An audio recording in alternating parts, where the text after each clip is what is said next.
Hello, everyone, and welcome back to Nightmare Narratives. I can picture some of you already in bed, maybe some of you just getting home from work. Wherever you are, whatever time it is, I'm glad you're here. If this helps you relax or sleep, please like and subscribe. It means a lot. Now let's get you comfortable, and I'll tell you tonight's story. My name is Jonathan Redwood, and I've been a forest ranger for 20 years. People always ask me about my last name. Yeah, it's real, and yeah, it's pretty perfect for someone who spends his life with trees.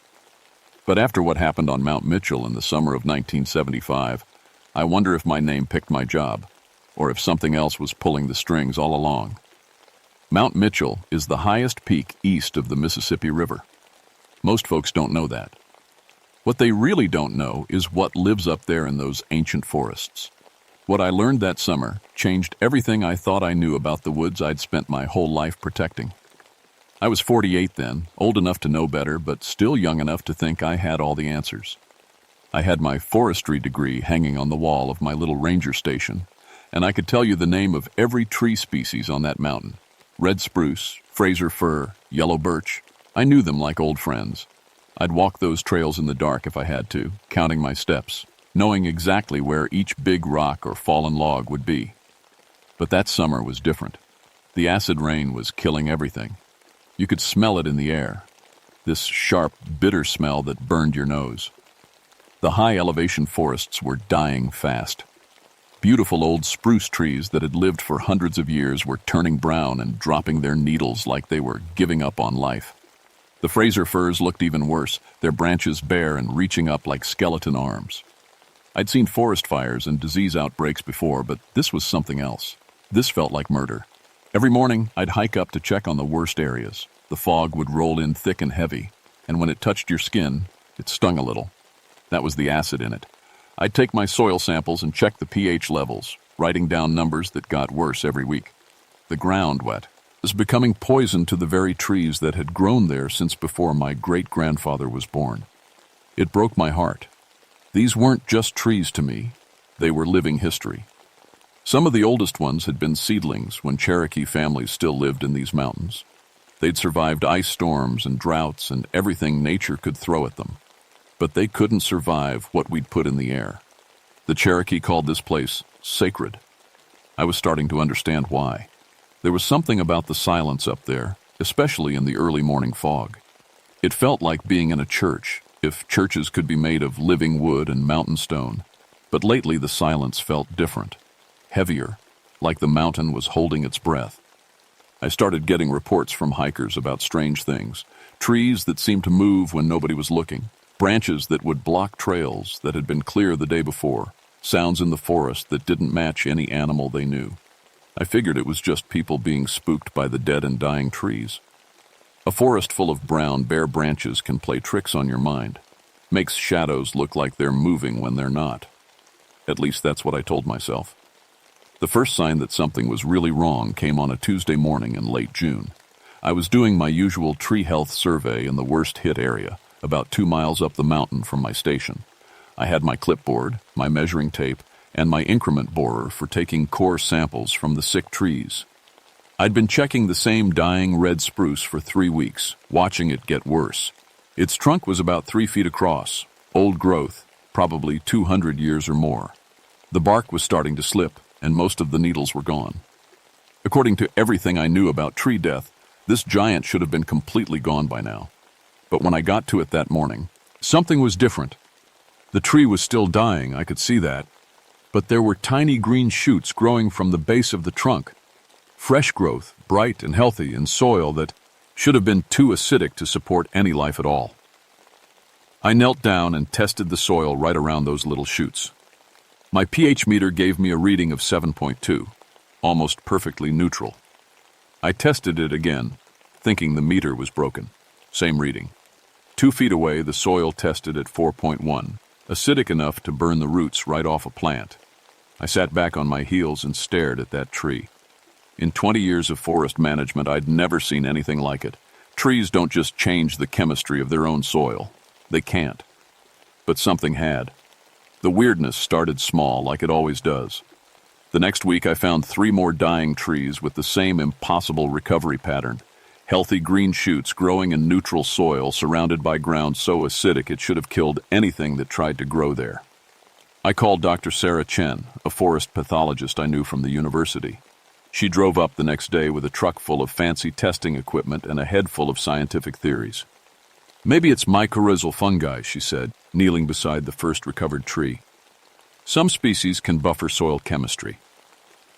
But when we tested the soil samples back at her lab, we didn't find any unusual fungal activity.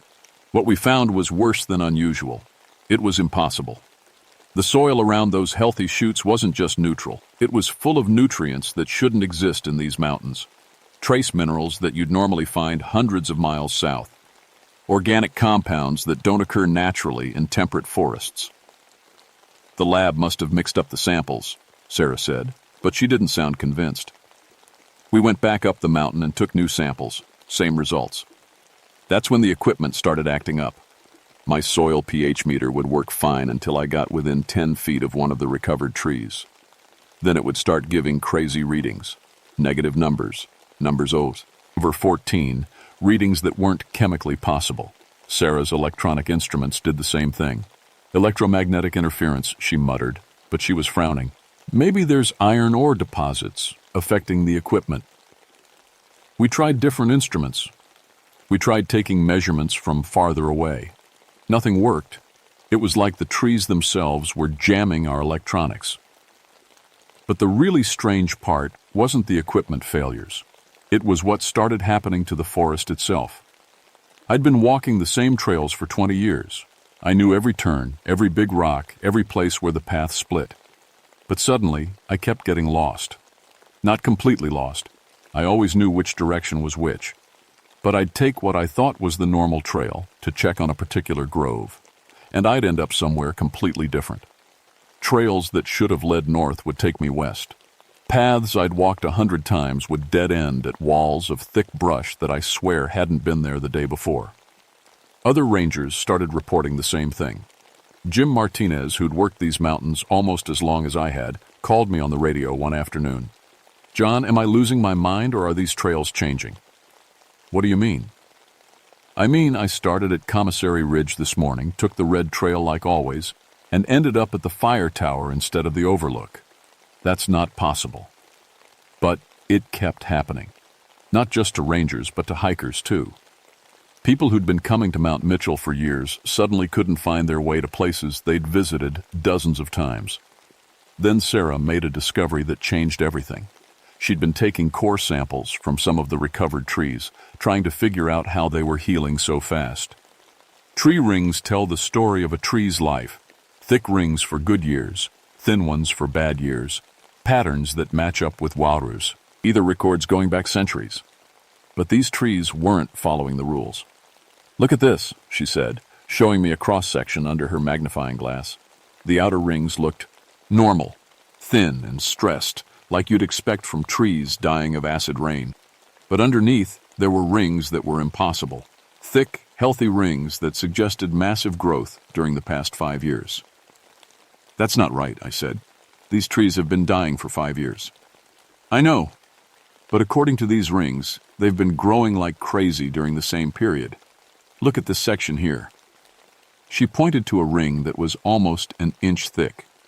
This ring suggests the tree grew more in 1 year than it should grow in 10. And according to carbon dating, this growth happened last winter. Trees don't grow in winter. "No," she said quietly. "They don't." We started testing more trees. The healthy ones, the dying ones, and the recovered ones. Every single tree we tested showed the same impossible pattern. Growth rings that didn't match reality. But it was the sounds that finally convinced me something supernatural was happening. I was checking on one of the recovered groves just after sunset, later than I usually worked, but I'd been trying to avoid the afternoon thunderstorms. The forest was quiet except for the usual evening sounds. A few birds settling down, insects starting their night songs, the whisper of wind in the surviving pine needles. Then I heard something else. It was low and deep, almost below the range of hearing. like a bass note played on an organ, but softer, more natural. It seemed to come from everywhere at once, from the trees, from the ground, from the air itself. I stood perfectly still and listened. The sound came in waves, like a rhythm, like breathing, or like a slow, deep conversation in a language I couldn't understand. I pulled out my radio and tried to call Sarah, but all I got was static. My cell phone showed no signal, normal for this far up the mountain.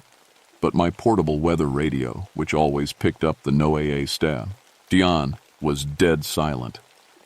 The subsonic sound got a little louder, and I realized it was moving.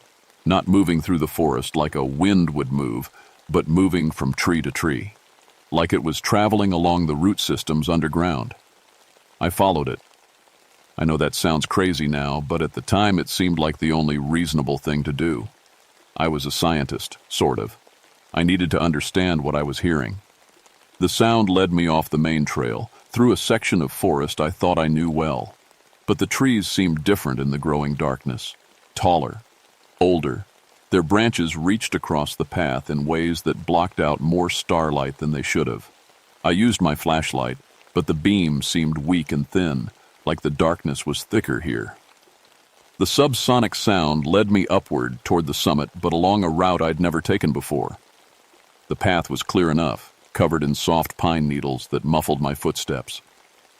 But I had the strange feeling that this path hadn't existed an hour ago. After maybe 20 minutes of climbing, I came to a grove I'd never seen before. It was a perfect circle of trees, old-growth red spruces that had to be 300 years old or more. They were massive, their trunks easily 5 feet across, their canopies so thick that my flashlight beam couldn't find the sky. And they were healthy. Completely, impossibly healthy. Every single tree glowed with life.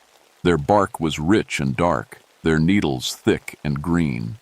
The air under their branches smelled like Christmas morning, that clean, sharp scent of healthy evergreen forest. But the soil around their roots tested at 3.8 pH, acidic enough to kill grass. As I stood there trying to understand what I was seeing, the subsonic sound got stronger. It was definitely coming from these trees, resonating up through their root systems and out through their trunks. And I realized it wasn't random. It had patterns, rhythms that repeated and varied like language, like they were talking to each other. I didn't sleep that night. I kept thinking about those impossible trees, healthy and strong in soil that should have killed them. The subsonic sounds they made echoed in my head like a song I couldn't quite remember. The next morning, I went back to find the grove. It wasn't there. I found the place where I thought it had been, but there was nothing special about it. Just regular forest. Some healthy trees, some sick ones, some dead ones. The soil tested normal for the area, way too acidic for anything to thrive. But I knew what I'd seen. I know the difference between dreaming and being awake, and I'd been awake. I spent the whole day searching, following every trail and deer path in that section of the mountain. Nothing. It was like the grove had never existed. That's when I started to understand that the forest was hiding from me. Over the next week, more impossible things happened. I'd mark dying trees with metal tags for my survey, and the tags would be gone the next day.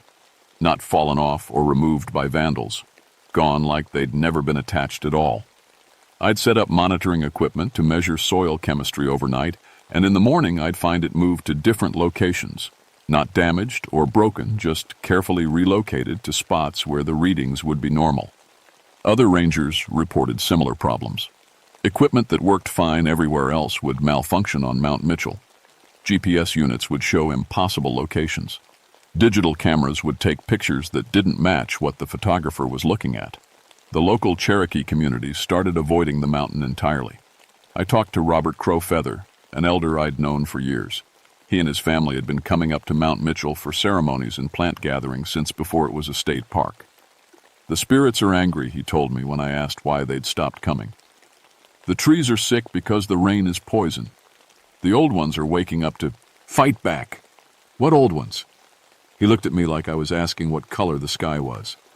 The tree shepherds. The spirits that live in the oldest trees, the ones that remember when the world was young. They've been sleeping for many lifetimes, but now they're awake. Robert, I need to understand what's really happening up there. What's really happening is the forest is trying to save itself, he said, and it's not going to let anyone stop it, not even you. That evening, I decided to try something different. Instead of fighting the forest's attempts to confuse me, I'd work with them. If the trees were trying to hide something, maybe I needed to prove I wasn't a threat. I hiked up to the area where I'd found the hidden grove, but this time I left all my testing equipment behind. No pH meters, no soil samples, no metal tags or measuring tools, just me and a small flashlight. I sat down at the base of a large, healthy red spruce and waited. For the first hour, nothing happened. The forest was quiet except for normal night sounds. Then, as the moon rose higher, I started to hear the subsonic rhythm again. This time, instead of following it, I stayed still and listened. Really listened, not as a scientist trying to figure something out, but as a person trying to understand. The sound had patterns. Slow rhythms that repeated, then changed, then repeated again. After a while, I realized it sounded like the forest was breathing. Not the quick breathing of animals, but the slow, deep breathing of something ancient and vast. And it was all around me. Every tree, every root system, every patch of ground was part of this slow, living rhythm. I closed my eyes and tried to match my breathing to the forest's rhythm. In with the low, subsonic notes. Out as they faded. In again as they returned. Something touched my shoulder. I opened my eyes and looked up. A branch from the spruce tree behind me had moved down to rest gently on my shoulder. Not fallen. Moved. I could see other branches shifting slowly like arms reaching out. I should have been terrified. Instead, I felt welcomed. I'm here to help, I whispered to the tree. I want to understand. The subsonic sound changed, becoming more complex, more like language. And suddenly, without knowing how, I understood what it was saying. We are dying. The voice wasn't words. It was deeper than that. It was the feeling of roots pulling up poison from the earth, of needles burning in acid fog, of centuries of growth ending in slow death. We are fighting. Images flashed through my mind. Trees sharing nutrients through root networks, healthy groves creating protective barriers around their sick neighbors, ancient spirits awakening from long sleep to battle an enemy they'd never faced before. We need help. What can I do? I said out loud. The tree's branch tightened gently on my shoulder, and suddenly I was seeing the forest the way the trees saw it. The mountain was alive, not just with individual trees and plants, but as one huge, connected organism. Root systems linked every tree to every other tree. Chemical signals raced through the network like thoughts through a brain. The healthy trees were sharing their strength with the sick ones, trying to keep the whole system alive. But it wasn't enough. The acid rain was too strong, too constant. Even with all their efforts, the forest was losing. Then I saw the tree shepherds. They were spirits, like Robert had said, but they were also somehow part of the trees themselves.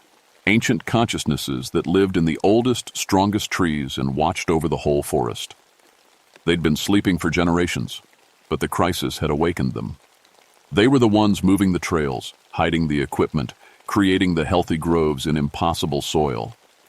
They were fighting back with everything they had, bending the rules of nature itself to save their forest. But they were losing too. Show me how to help, I said. What happened next changed me forever. The tree's consciousness merged with mine. For a few terrifying, wonderful minutes, I wasn't Jonathan Redwood anymore. I was part of the forest network, connected to every root and branch and leaf on the mountain. I felt the slow, patient thoughts of centuries-old trees. I experienced the panic of saplings dying from poisoned rain. I shared the determination of the tree shepherds as they fought to save their ancient home. And I understood what they needed from me. They needed someone who understood both worlds, the human world that was creating the acid rain, and the forest world that was dying from it. They needed someone who could bridge the gap between science and spirit, between the knowledge of trees and the knowledge of people. They needed a tree shepherd who was also human. When my own consciousness came back, I was lying on the ground under the spruce tree. Dawn was breaking, and the forest was quiet again. But everything had changed. I could still feel the network, faint, like a distant radio station, but there. I knew where every sick tree was, which ones were fighting hardest, which ones were ready to give up, and I knew what I had to do. The tree shepherd's plan was dangerous and probably impossible, but it was also the only chance the forest had. They wanted to create a buffer zone, an area where the soil chemistry could be neutralized fast enough to let the trees heal. But they couldn't do it alone. Their power was limited to working within natural systems, bending the rules but not breaking them completely. They needed human technology combined with tree spirit magic. Over the next few weeks, I became something that had never existed before, a scientific tree shepherd. During the day, I worked with Sarah and other researchers to develop new ways of treating acid-damaged soil. We experimented with limestone additives, beneficial bacteria, and pH buffers. Normal forest restoration work, but guided by knowledge no human scientist had ever had before. At night, I worked with the tree shepherds to apply these treatments in ways that should have been impossible. They taught me to feel the underground root networks, to know which trees were sharing nutrients and which ones were too sick to help their neighbors. They showed me how to read the chemical signals that trees use to communicate, how to tell the difference between a tree that was dying and a tree that was transforming. Most importantly, they taught me how to combine human science with tree magic. I would treat an area with limestone and pH buffers using normal forestry techniques. Then the tree shepherds would guide the underground network to distribute those treatments in ways that multiplied their effectiveness. A single application would spread through the root system to help dozens of trees instead of just one. But the work was taking its toll on me. Every time I connected with the forest network, I lost a little more of my individual human consciousness. The tree's way of thinking was so different from human thought. Slow, patient, focused on the long-term health of the whole system instead of individual survival. Sometimes I'd find myself standing motionless in the forest for hours, thinking tree thoughts, forgetting I had a human body that needed food and water and rest. Sarah noticed the change in me. "John, you're scaring me," she said after finding me one morning standing waist-deep in a stream, apparently talking to the water. "You've been acting strange for weeks. Are you okay?" I wanted to tell her everything, but how do you explain to a scientist that you're learning magic from tree spirits? How do you describe the feeling of sharing consciousness with a 300-year-old spruce tree? "I'm fine," I lied, "just working too hard." But I wasn't fine. The tree shepherds were offering me something wonderful and terrifying, the chance to become fully part of their network, to join my consciousness permanently with the Forest Collective. I would gain the power to help save the trees, but I would lose my human identity forever. The decision was made for me on a night in late August. A massive thunderstorm hit the mountain, bringing the most acidic rain we'd seen all year. The pH levels were low enough to kill healthy plants on contact. Everything we'd worked for, all the progress we'd made, was being washed away. I was in my ranger station, watching the storm through the window and feeling the forest's pain through our connection. Trees throughout the network were screaming in chemical agony as the acid burned through their bark and roots. The tree shepherds called to me. I ran out into the storm, ignoring the acid rain that stung my skin and burned my clothes. The forest network guided me to a grove where the oldest tree shepherds lived, trees so ancient they remembered when Cherokee families first came to these mountains. They were dying, all of them. The acid levels were too high, the damage too severe. Even with all their power, all their centuries of wisdom, the tree shepherds couldn't protect themselves from this assault.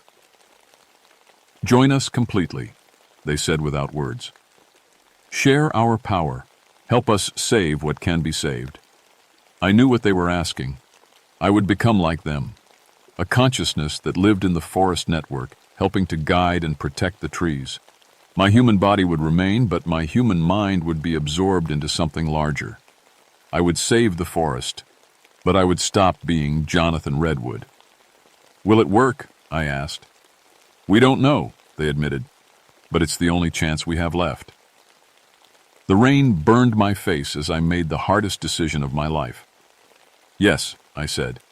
The transformation was like drowning and being born at the same time.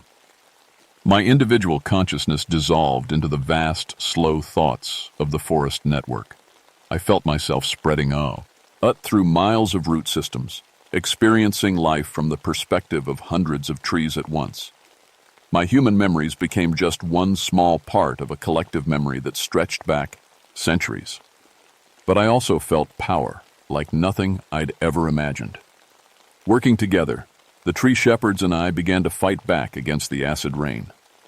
We triggered massive chemical reactions in the soil, neutralizing acid as fast as it fell. We guided root systems to form protective barriers around the most vulnerable trees. We shared nutrients and energy across the entire forest, keeping the weakest trees alive through the storm. It should have been impossible. By every law of chemistry and biology I'd ever learned, what we were doing couldn't work. But it did work. The forest began to heal itself faster than the acid could damage it. By morning, the storm had passed and the immediate crisis was over. But the forest had changed, and so had I. When Sarah found me the next day, I was sitting at the base of an ancient red spruce, apparently unconscious but breathing normally. She couldn't wake me up. What she didn't know was that I was awake, just not in the way humans usually think of wakefulness. My consciousness was spread throughout the forest network, helping to coordinate the healing process that was still going on.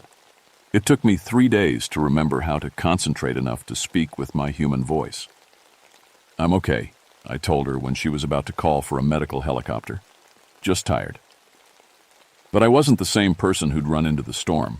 Part of me would always be connected to the trees now, sharing their slow, deep thoughts and their long-term view of the world. Sarah ran tests on the soil throughout the affected area and couldn't believe the results. pH levels had stabilized. Nutrient content was higher than it had been in years. Trees that should have been dead were showing signs of new growth. I don't understand how this happened, she told me. It's like the forest healed itself overnight. Maybe it did, I said. She looked at me strangely, but he couldn't argue with the results. Over the following months, Mount Mitchell became a showcase for forest recovery. Scientists came from around the world to study our innovative treatment methods.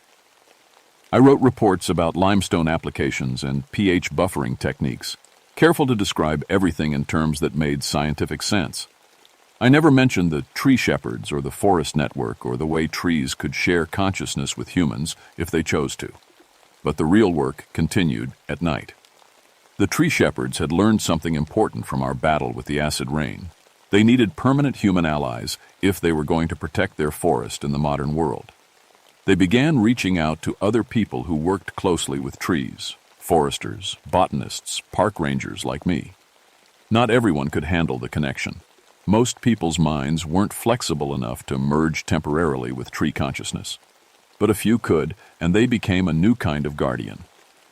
We called ourselves scientific shepherds, though we never used that name around outsiders. We were people who combined human knowledge with tree wisdom, who could work within both the natural world and the human world to protect the forests. I stayed on as head ranger at Mount Mitchell, but my real job became something much bigger. I helped coordinate forest protection efforts across the entire region, guided by information that came through the tree network. I could tell which forests were healthiest, which ones were under the most stress, which ones needed immediate help. The acid rain problem didn't go away, but we learned to manage it. The trees and the tree shepherds and the human allies working together could neutralize enough of the damage to keep the forests alive and growing. Other people noticed the changes, of course. Hikers reported that the trails on Mount Mitchell seemed to guide them to the most beautiful spots. Researchers found that their equipment worked better here than anywhere else. Cherokee families started coming back for ceremonies, saying the mountain spirits were peaceful again. But most people just accepted that Mount Mitchell had somehow recovered from environmental damage better than anyone expected. They didn't ask too many questions about how or why. That was 10 years ago. Now I'm 58, officially retired from the Park Service, but still living in a cabin near the mountain. Officially, I'm a consultant on forest restoration projects. Unofficially, I'm still a tree shepherd. The forest network has spread far beyond Mount Mitchell now. Tree shepherds in other states have made contact, sharing information and techniques. We're building a hidden network of forest guardians that spans the entire eastern United States. The trees are teaching us things that human science never discovered. We're learning that forests are more connected, more intelligent, more aware than we ever imagined. We're finding ways to help them heal from decades of damage and adapt to new threats. But we're also learning that the old dangers haven't gone away. Acid rain, climate change, development pressure. The threats to the forests are getting bigger and more complex every year. The tree shepherds are patient. They think in terms of centuries, not years. But they're also worried in ways that ancient spirits probably shouldn't be. They're preparing for something bigger than acid rain or individual development projects. They can sense changes coming that will test every alliance between humans and trees. And they're not sure that even our combined wisdom and power will be enough. I still hike the trails on Mount Mitchell almost every day. The forest looks healthy and peaceful to most visitors, and that's good. People need to see that nature can recover, that there's still hope for the wild places. But when I put my hand on the bark of one of the old red spruces and let my consciousness touch the forest network, I can feel the tension underneath the peace. The tree shepherds are watching and waiting, preparing for battles we can't yet imagine. Sometimes, late at night when the forest is quiet, I wonder if we're training the next generation of guardians fast enough. I wonder if the connection between human knowledge and tree wisdom will be strong enough to face whatever's coming. But then morning comes, and I walk out into the forest that's more alive and aware than most people will ever know. And I remember something the oldest tree shepherd told me long ago. The forest has been watching humans longer than humans have been watching the forest. It's been learning from us, adapting to us, preparing for us. The real question isn't whether the trees will survive. The real question is whether we'll be wise enough to survive with them. Every day, more people are learning to listen to the trees. Every day, the network grows stronger. Every day, we get a little better at being the guardians the forests need us to be. The tree shepherds aren't just spirits that live in old trees anymore.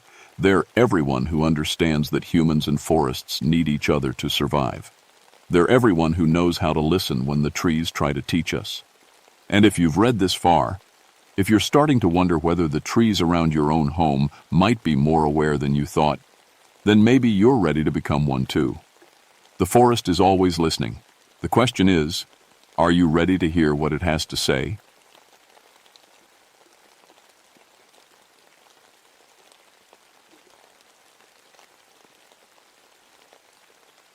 My name is Michael Stormcrow, and I've been a park ranger at Blackwater Falls State Park for 18 years.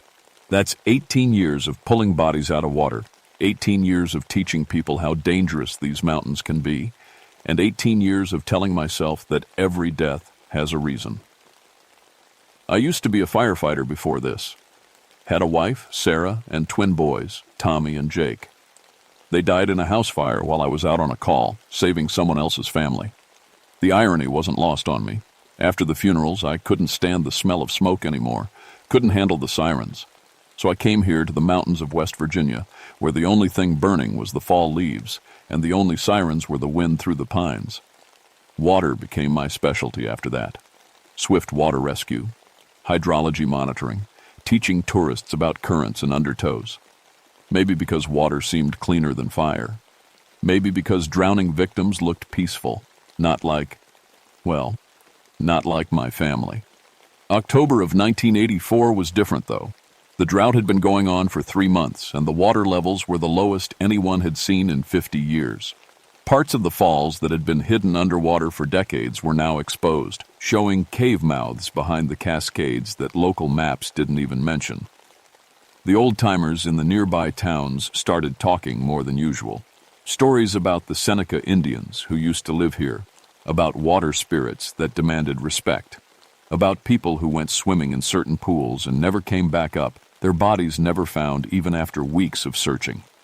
Water spirits, I used to tell tourists who asked about the stories, were just dangerous currents personified by people who didn't understand hydrology.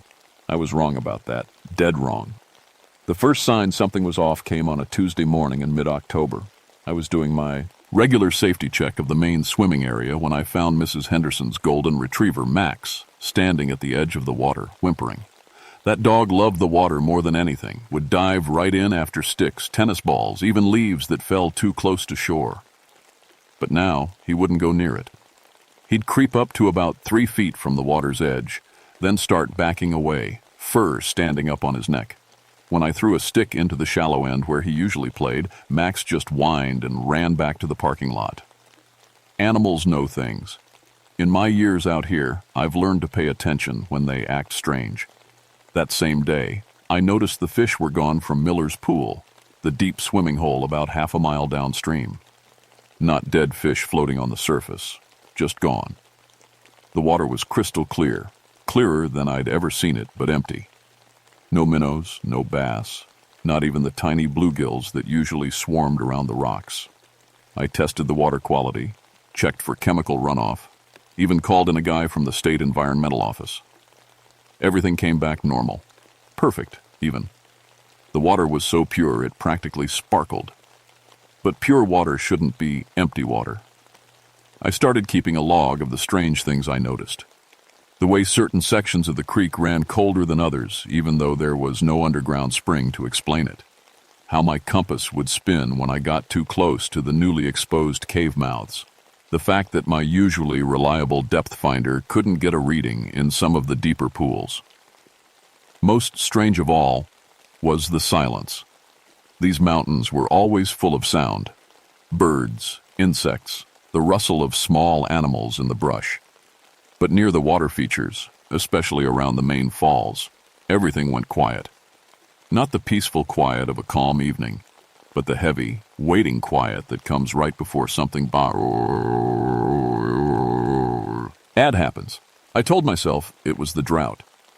Ecosystems get disrupted when water levels drop. Fish migrate to deeper areas. Animals change their patterns. It all made perfect sense. But sense and truth aren't always the same thing. The first body was Amy Chen, 23, an experienced swimmer from Virginia Tech who came up every year with her hiking club. They found her floating face down in Sunset Pool, one of the shallower areas where kids usually played. Water was barely 4 feet deep. I was the one who pulled her out. I've done water recovery dozens of times, but something about Amy was different. She looked peaceful, sure, but her fingers were scraped raw, like she'd been clawing at something underwater. Her hiking boots were gone, but her socks were still on, and they were shredded. Whatever she'd been fighting against, it had been strong. Probably got caught in a current and panicked, said Dr. Martinez, the county coroner. Hit her head on a rock maybe. Happens more often than people think. But I'd mapped every rock in that pool. I knew every current, every eddy, every place where the water could grab you and pull you under. There was nothing in Sunset Pool that could hold down a strong swimmer like Amy Chen. Her friends said she'd been laughing, playing around near the edge, and then suddenly she'd screamed. They looked over and saw her thrashing in the middle of the pool, like something was pulling her down. By the time they reached her, she was already under. It looked like she was fighting something, said her friend Beth, still shaking hours later. Like something big was underneath her. I found myself checking the water more often after that, looking for signs of whatever might be living in these pools. Large snapping turtles could be aggressive, but we'd never had any that big. Black bears sometimes swam, but it was too late in the season, and besides, a bear attack would leave different marks. 2 days later, we found Jim Morrison. Not the singer, just a regular guy from Pittsburgh who'd come down to do some fishing. Ex-Berry, and said outdoorsman, knew how to handle himself around water. We found him in Eagle's Nest Pool, which was even shallower than where Amy had drowned. This time, I was the first one on scene, and what I saw made me question everything I thought I knew about drowning. Jim was floating near the center of the pool, arms spread wide, but his face was turned down toward the bottom.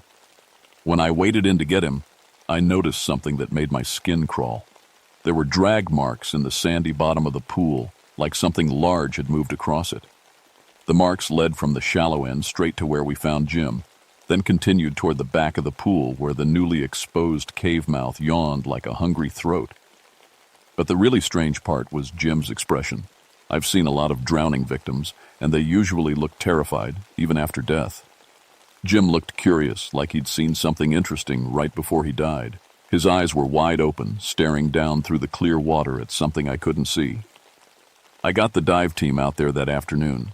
3 guys I'd worked with for years, all of them solid, experienced divers.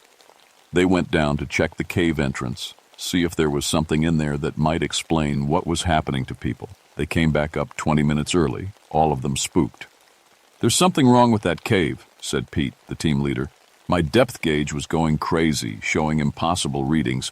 And the water," he paused, looking back at the pool. "The water was moving wrong down there, like there were currents that shouldn't exist." "What do you mean, moving wrong?" I asked. "Like it was alive," said Danny, the youngest diver. "Like it was pulling at us, trying to guide us deeper into the cave system. And Mike, I swear I heard something down there. Something big, moving in the dark parts where our lights couldn't reach." They refused to go back down. That night, I couldn't sleep. I kept thinking about Amy and Jim, about the drag marks in the sand, about what the divers had felt in that underwater cave.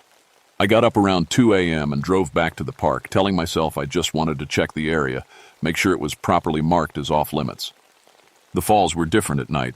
The sound was louder, echoing off the rocks in ways I'd never noticed during the day. But underneath the rush of water, I could swear I heard something else. A low, rhythmic sound, almost like singing. I followed the sound downstream to Miller's Pool, the one where all the fish had disappeared. The moon was full, turning the water silver, and for just a moment I thought I saw something moving beneath the surface. Something long and dark, too big to be anything that belonged in these mountains. Then it was gone, and I was left staring at empty water, wondering if the stress of the job was finally getting to me. But when I walked around to the other side of the pool to head back to my truck, I found something that made me realize I wasn't losing my mind. Arranged on the rocky shore were Amy Chen's missing hiking boots and Jim Morrison's tackle box. They were placed carefully, deliberately, like an offering. Between them, spelled out in river stones, was a symbol I didn't recognize. Something that looked like a snake eating its own tail, surrounding what might have been a human figure. I should have left those things alone, should have called the state police and let them handle it. Instead, I picked up Amy's boots and Jim's tackle box, disturbing whatever message had been left there. The water behind me began to churn. After that night, things got bad fast.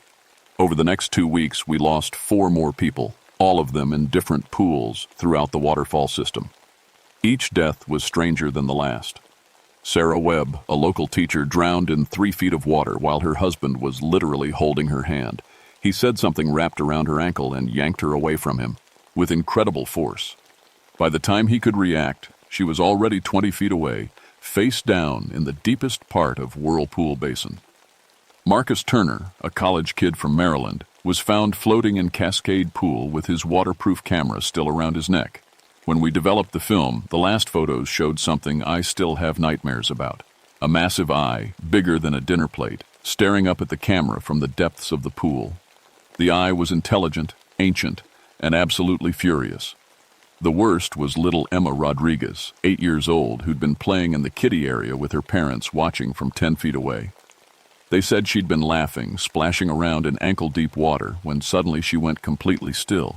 She stood there for maybe 30 seconds, staring down into the water with a strange smile on her face, then lay down in the shallow water and didn't get back up. When her father pulled her out, Emma was still smiling, and she whispered something before she died. "It's so beautiful down there. It wants us to see." That's when the Park Service decided to close the entire waterfall system to public access. Too many deaths, too many unexplained circumstances. They brought in experts from the University of West Virginia, hydrologists and marine biologists, to study the water and figure out what was killing people. The experts couldn't find anything wrong. The water was clean. The currents were normal, and there was no sign of any large aquatic life. But they all admitted that something felt off about the place, especially near the cave systems that the drought had revealed. I started doing my own investigation, spending my days off exploring the interconnected pools and streams, mapping out the newly accessible cave entrances. What I found made me realize we were dealing with something that went way beyond normal park ranger training. The cave system was vast, much bigger than anyone had suspected. The exposed entrances were just the tips of a massive underground network that connected every major pool in the waterfall system. During high water, the caves would be completely flooded, but now you could walk or swim from one end of the park to the other without ever seeing daylight. More disturbing were the things I found in those caves. Bones, lots of them, scattered throughout the deeper chambers. Some were old, really old, the kind of old that suggested this thing had been claiming victims for decades, maybe centuries. Others were newer, a hiking boot here, a class ring there, personal items from people who'd disappeared in these mountains over the years. But the bones weren't just scattered randomly. They were arranged in patterns, almost like decorations or offerings. And they were always near the water, as if whatever lived down there liked to keep its trophies close. I brought some of the older bones to Dr. Sarah Blackhorse, a forensic anthropologist at the university, who also happened to be Seneca. She took one look at them and went pale. "Where did you find these?" she asked. "The cave system behind Blackwater Falls." "Why?" She set the bones down carefully like they might bite her. "These aren't just drowning victims, Michael. Look at the wear patterns on the joints, the way the calcium has leached out. These bones have been underwater for a very long time, much longer than the soft tissue should have lasted." "What does that mean?" "It means something down there has been preserving them. And these markings..." She pointed to scratches on several of the bones. "These aren't from scavenging animals. They're too precise, too intentional. Something intelligent made these marks." That's when she told me about the old Seneca stories, the ones the tourists never heard. Stories about Nyagwehe, the water serpent that lived in deep pools and underground rivers.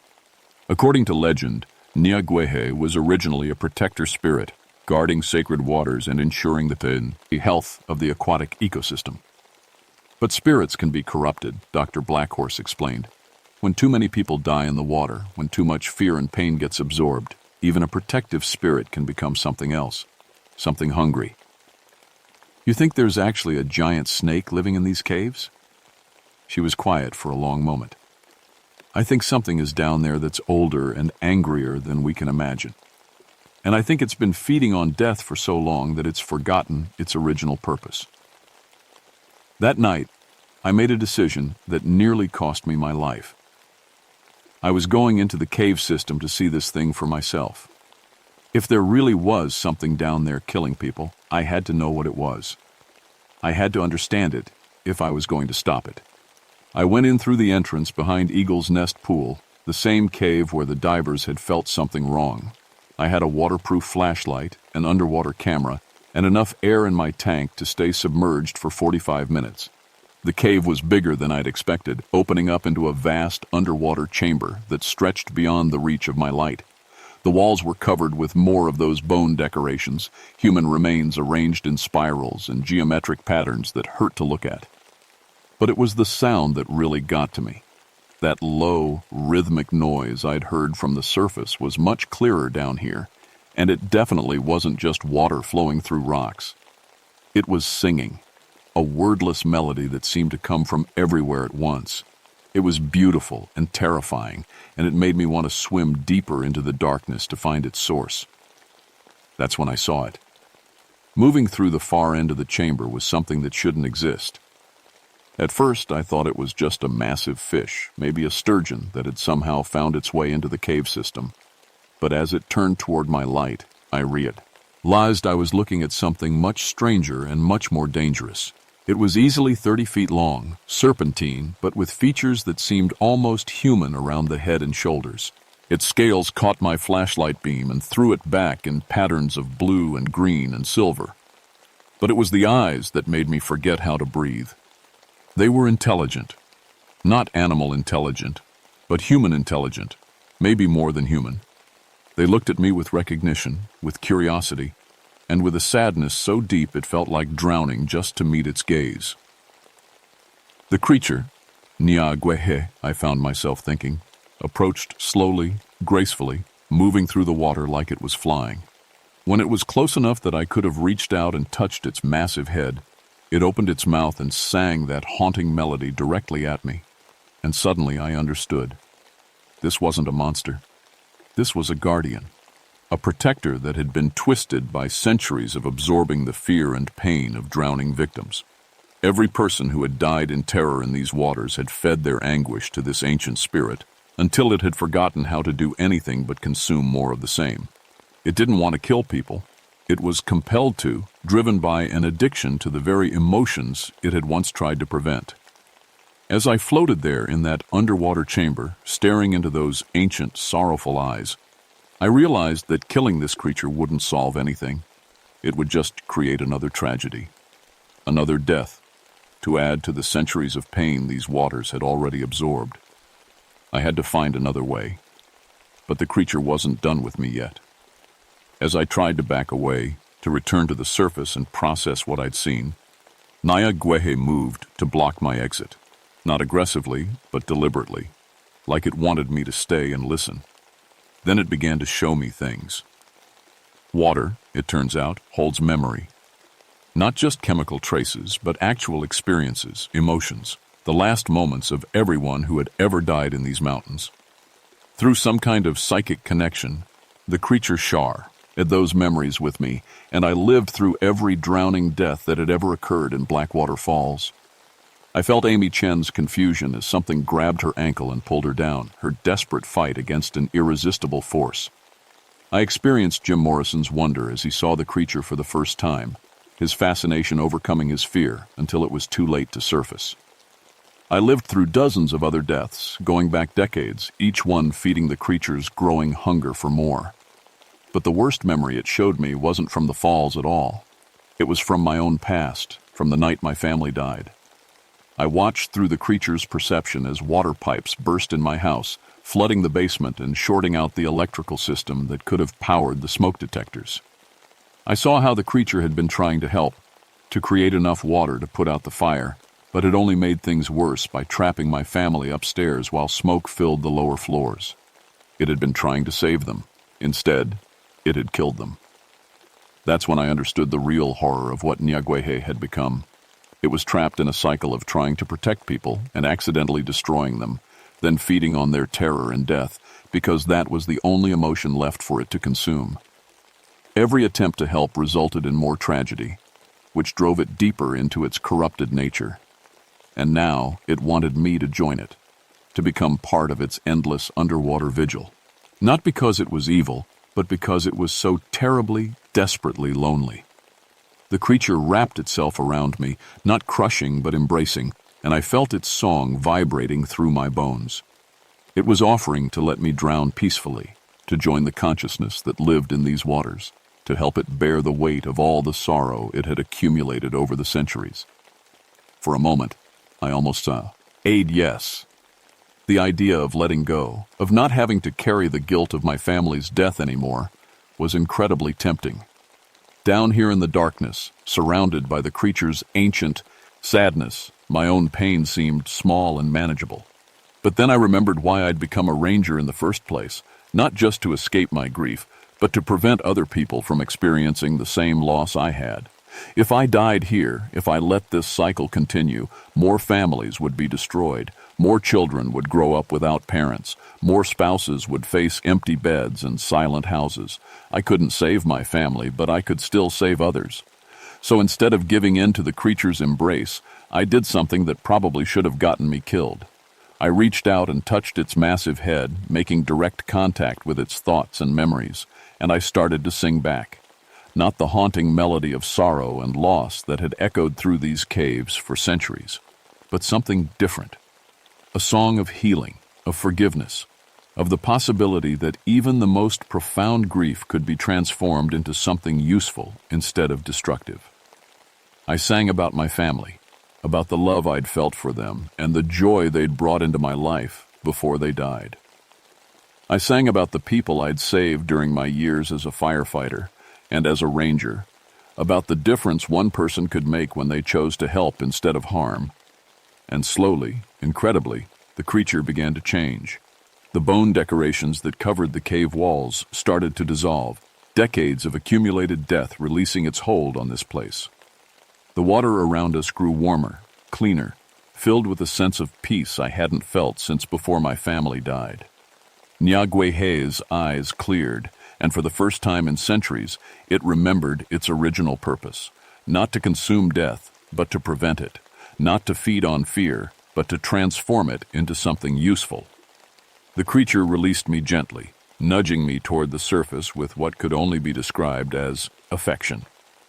As I swam upward toward the light, I heard its song changing, becoming something beautiful instead of haunting, something that would guide lost swimmers to safety instead of pulling them into darkness. When I finally broke the surface of Eagle's Nest Pool, gasping and shaking from the cold, I found that the water levels had returned to normal. The drought was over, not because of any weather pattern, but because the spirit that controlled these waters had decided to heal instead of harm. That was 3 months ago. Since then, we haven't had a single drowning at Blackwater Falls. In fact, we've had the opposite. People who should have drowned, who got caught in currents or hit their heads on rocks, have been mysteriously guided to safety by forces they can't explain. The Park Service reopened the waterfall system to the public, and tourism is better than ever. People come from all over the country to swim in these crystal-clear pools, to experience the sense of peace and protection that seems to radiate from the water itself. I'm still a ranger here, still teaching water safety and pulling the occasional tourist out of situations they should have avoided. But now, I have help. Sometimes, when someone's in real trouble, I catch glimpses of something large and graceful moving beneath the surface, gently guiding them back to shore. Dr. Blackhorse came back last month to study the changes in the local ecosystem. The fish have returned to Miller's Pool, more diverse and abundant than ever before. The water quality readings are so perfect they seem almost supernatural, and the caves behind the waterfalls, while still accessible, now feel like sacred spaces instead of charnel houses. Nyagwehe has remembered its true nature, she told me as we stood beside the main falls, watching families play safely in the pools below. It's become a guardian again instead of a predator. But not everything has changed. I still carry the weight of my family's death, still wake up some nights thinking about smoke and flames and chances missed.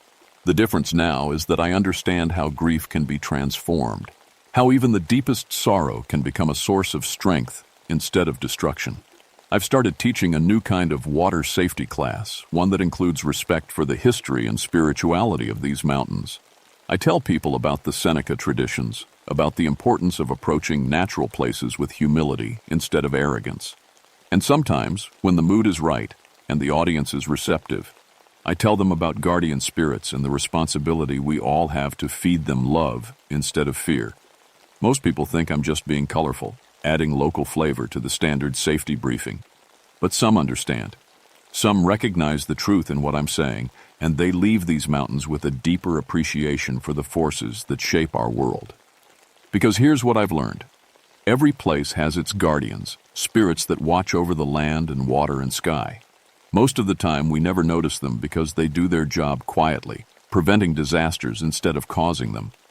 But sometimes, when too much tragedy occurs in one place, when too much fear and pain get absorbed by those protective forces, the guardians can become corrupted. They can transform from protectors into predators, feeding on the very emotions they once tried to prevent. When that happens, the solution isn't to fight them or flee from them.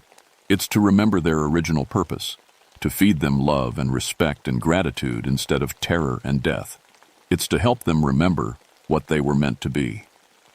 I still see Nyagwehe sometimes, usually at dawn or dusk when the light on the water makes everything look magical. It swims through its domain with grace and purpose, watching over the people who come to play in its pools, ensuring their safety and happiness.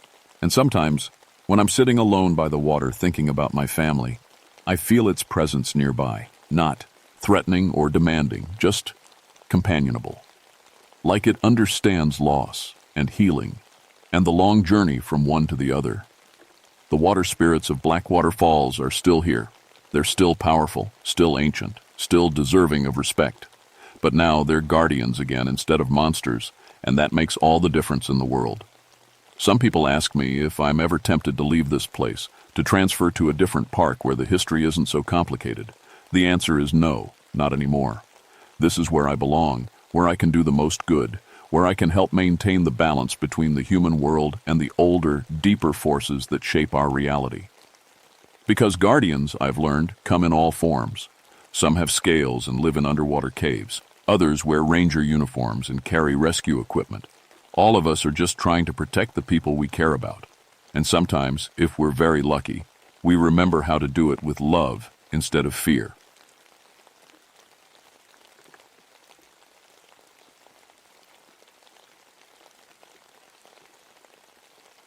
My name is Thomas Blackthorne, and I've been a park ranger at Shenandoah National Park for 17 years. I've seen lost hikers, bear attacks, rock slides, and flash floods. I thought I'd seen everything these mountains could throw at me. I was wrong. October 1976 was strange from the start. An early frost had killed most of the leaves while they were still green, leaving the trees looking sick and wrong. The normal sounds of the forest, birds chirping, squirrels chattering, insects buzzing, had gone quiet. Even the wind seemed afraid to make noise. I became a ranger after my son died. Car accident when he was 8. The drunk driver walked away without a scratch, but my boy didn't. After that, I couldn't stand being around other people's children. It hurt too much. But out here in the mountains, I found peace and purpose. I started running the park's child safety programs, teaching kids about wildlife, helping families stay together on the trails. My specialty became missing persons search and rescue, kids especially. I had a reputation for finding them when others gave up. Maybe it was guilt driving me. Maybe I thought if I saved enough children, it would somehow bring my son back.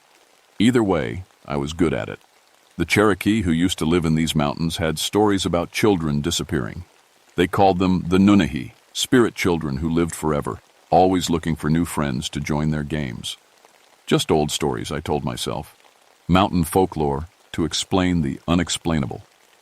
That changed when I found the bone dolls. It started with the Martinez family. They'd been camping at Dark Hollow Falls, a popular spot about 15 miles from the nearest road. Good people. Mom, Dad, and 8-year-old Emma. The kind of family that followed all the safety rules, stayed on marked trails, kept their food locked up properly. Emma had been playing near their tent, while her parents set up camp. They turned around for maybe 2 minutes to unpack the car, and she was gone. Just vanished. The search began immediately. We followed protocol, contacted the sheriff, called in helicopter support, organized volunteer groups. Within hours, we had 50 people combing every inch of forest around their campsite. Dogs picked up her scent, leading toward the hollow, then lost it at a creek bed. On the second day, I found her stuffed rabbit. But it wasn't just dropped or lost. Someone had arranged it with twigs and leaves and small stones to make a crude doll. The thing was sitting upright against a tree trunk, almost like it was watching me. It was 2 miles from where Emma had disappeared, in a direction that made no sense. I told myself some kid must have found the rabbit and been playing with it. But when I checked our records, no other families with children had been in the area for weeks. The nearest campground was 20 miles away. Still, I tried to think rationally. Maybe a teenager from one of the local towns had hiked in. Maybe Emma had gotten confused and wandered farther than we thought. Maybe she'd made the doll herself before something happened to her. I bagged the rabbit as evidence and kept searching. That night, my partner Jake Morrison radioed me from his sector. His voice was shaky, which wasn't like him. Jake had been a ranger for 12 years and never lost his cool. "Thomas, you need to hear this," he said. Through the radio static, I heard children singing.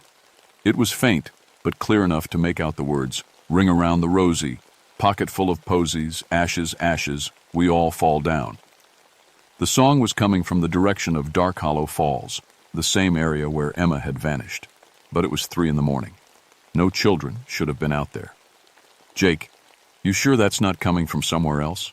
Maybe a radio signal bouncing off the mountains? I'm standing right here, Thomas. There's no other explanation. It's coming from the hollow. I told him to stay put and started hiking toward his location. The temperature had dropped 20 degrees since sunset, and my breath came out in white puffs. The singing stopped before I reached Jake, but I could still feel something watching us from the darkness between the trees. We searched until dawn and found nothing.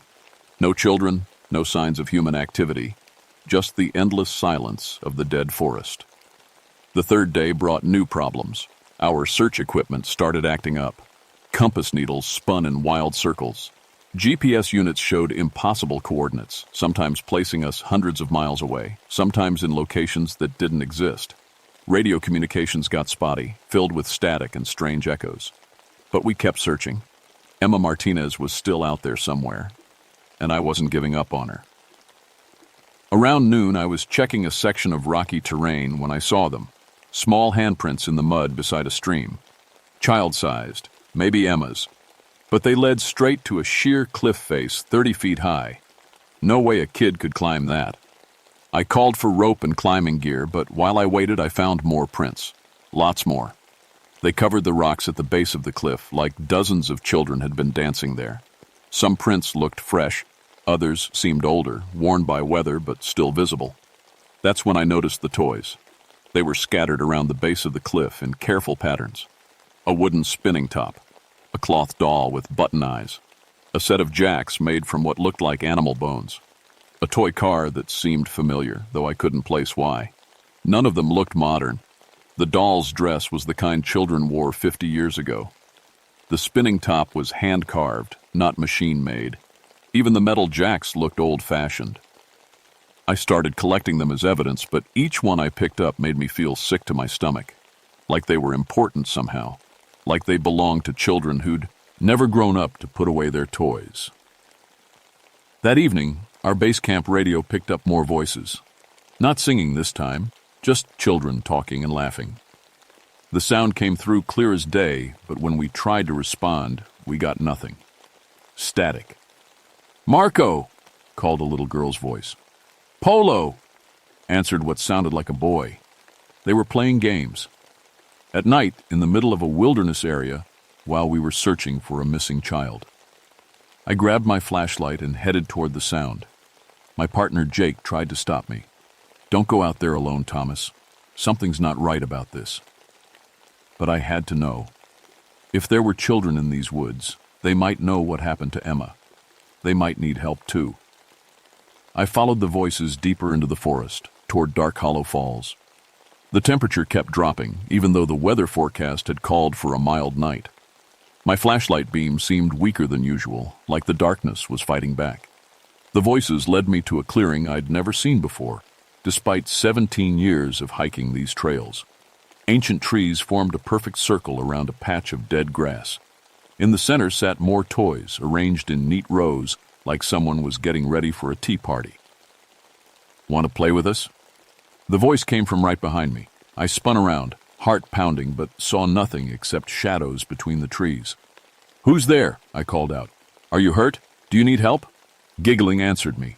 Not just one child, but several. They seemed to be all around me, moving through the forest just outside my flashlight's range. "We're always here," said a different voice. This one sounded older, maybe 10 or 11. "We've been waiting so long for someone new to play with." "Where are your parents?" I asked. "How did you get out here?" More giggling. Then silence. I waited in that clearing for 20 minutes, calling out questions, getting no answers. Finally, I gave up and headed back toward camp. But when I turned around, I couldn't find the path I'd used to get there. Every direction looked the same, dark trees and shifting shadows. My compass spun uselessly. My radio produced only static. I was lost in a forest I'd known my whole career. It took me 4 hours to find my way back to base camp. When I finally stumbled in, exhausted and shaking, Jake told me I'd only been gone for 30 minutes. "That's impossible," I said. "I was out there for hours." Jake showed me his watch, then the radio log. I'd left at 9:15 p.m. and returned at 9:47 p.m. 32 minutes. But I knew what I'd experienced. Time had moved differently out there in the darkness, like the forest was playing with me. That night, I dreamed about my son. He was 8 years old again, the age he'd been when he died. He was standing in that circular clearing, holding the toy car I'd found at the base of the cliff. "Come play with us, Dad," he said. "We have so much fun here. You won't have to be sad anymore." I woke up screaming. By the fourth day, word had gotten out. News crews showed up, asking questions we couldn't answer. The FBI sent a team to take over the investigation, but they couldn't explain the equipment failures or the strange evidence any better than we could. I convinced them to let me keep searching. This was my park, my responsibility, and something deep in my gut told me that Emma Martinez was still alive. That morning, I hiked back to the circular clearing. In daylight, I could see it clearly, and what I saw made my blood run cold. The trees around the clearing weren't just old, they were carved. Symbols covered their trunks from the ground up to about 8 feet high. They looked like children's drawings, stick figures holding hands, smiling faces, simple animals. But they were carved deep into the bark, and the wood around them had grown strange and twisted. Some of the symbols were fresh, others looked decades old. A few seemed ancient, covered with moss and barely visible. At the base of one tree, I found more toys, but these were different. Modern, a plastic action figure from the 1970s, a small transistor radio, a pair of sneakers that looked like they'd been made last year. I was examining them when I heard footsteps behind me. I turned, expecting to see Jake or one of the FBI agents. Instead, I saw children, 3 of them standing at the edge of the clearing. 2 boys and a girl, all around 8 or 9 years old. They wore old-fashioned clothes, the kind kids might have worn in the 1940s or 50s. Their skin was pale, almost white, and their eyes looked too big for their faces. "Hello, Mr. Ranger," said the girl. Her voice sounded far away, like she was calling from the bottom of a well. "Do you want to play hide and seek?" I tried to speak but couldn't. They looked so much like real children, but something about them was wrong. They stood too still. Their shadows didn't match the angle of the sun, and their eyes were completely black. "We know where Emma is," said one of the boys. "She's playing with us now. She likes our games." "Where?" I finally managed to ask. "Where is she?" The children smiled, showing teeth that seemed too sharp. "Down below," said the other boy. "In the hollow places, where it's always playtime." They turned and walked back into the forest. I followed, but they moved wrong. Their feet didn't quite touch the ground, and they seemed to float between the trees instead of pushing through the underbrush. I chased them for what felt like miles, but they stayed just ahead of me, always visible but never quite close enough to catch. They led me deeper into the mountains, to places I'd never been despite years of exploring these trails. Finally, they stopped at the mouth of a cave I'd never seen before. It was hidden behind a curtain of dead vines and looked like it went straight down into the earth.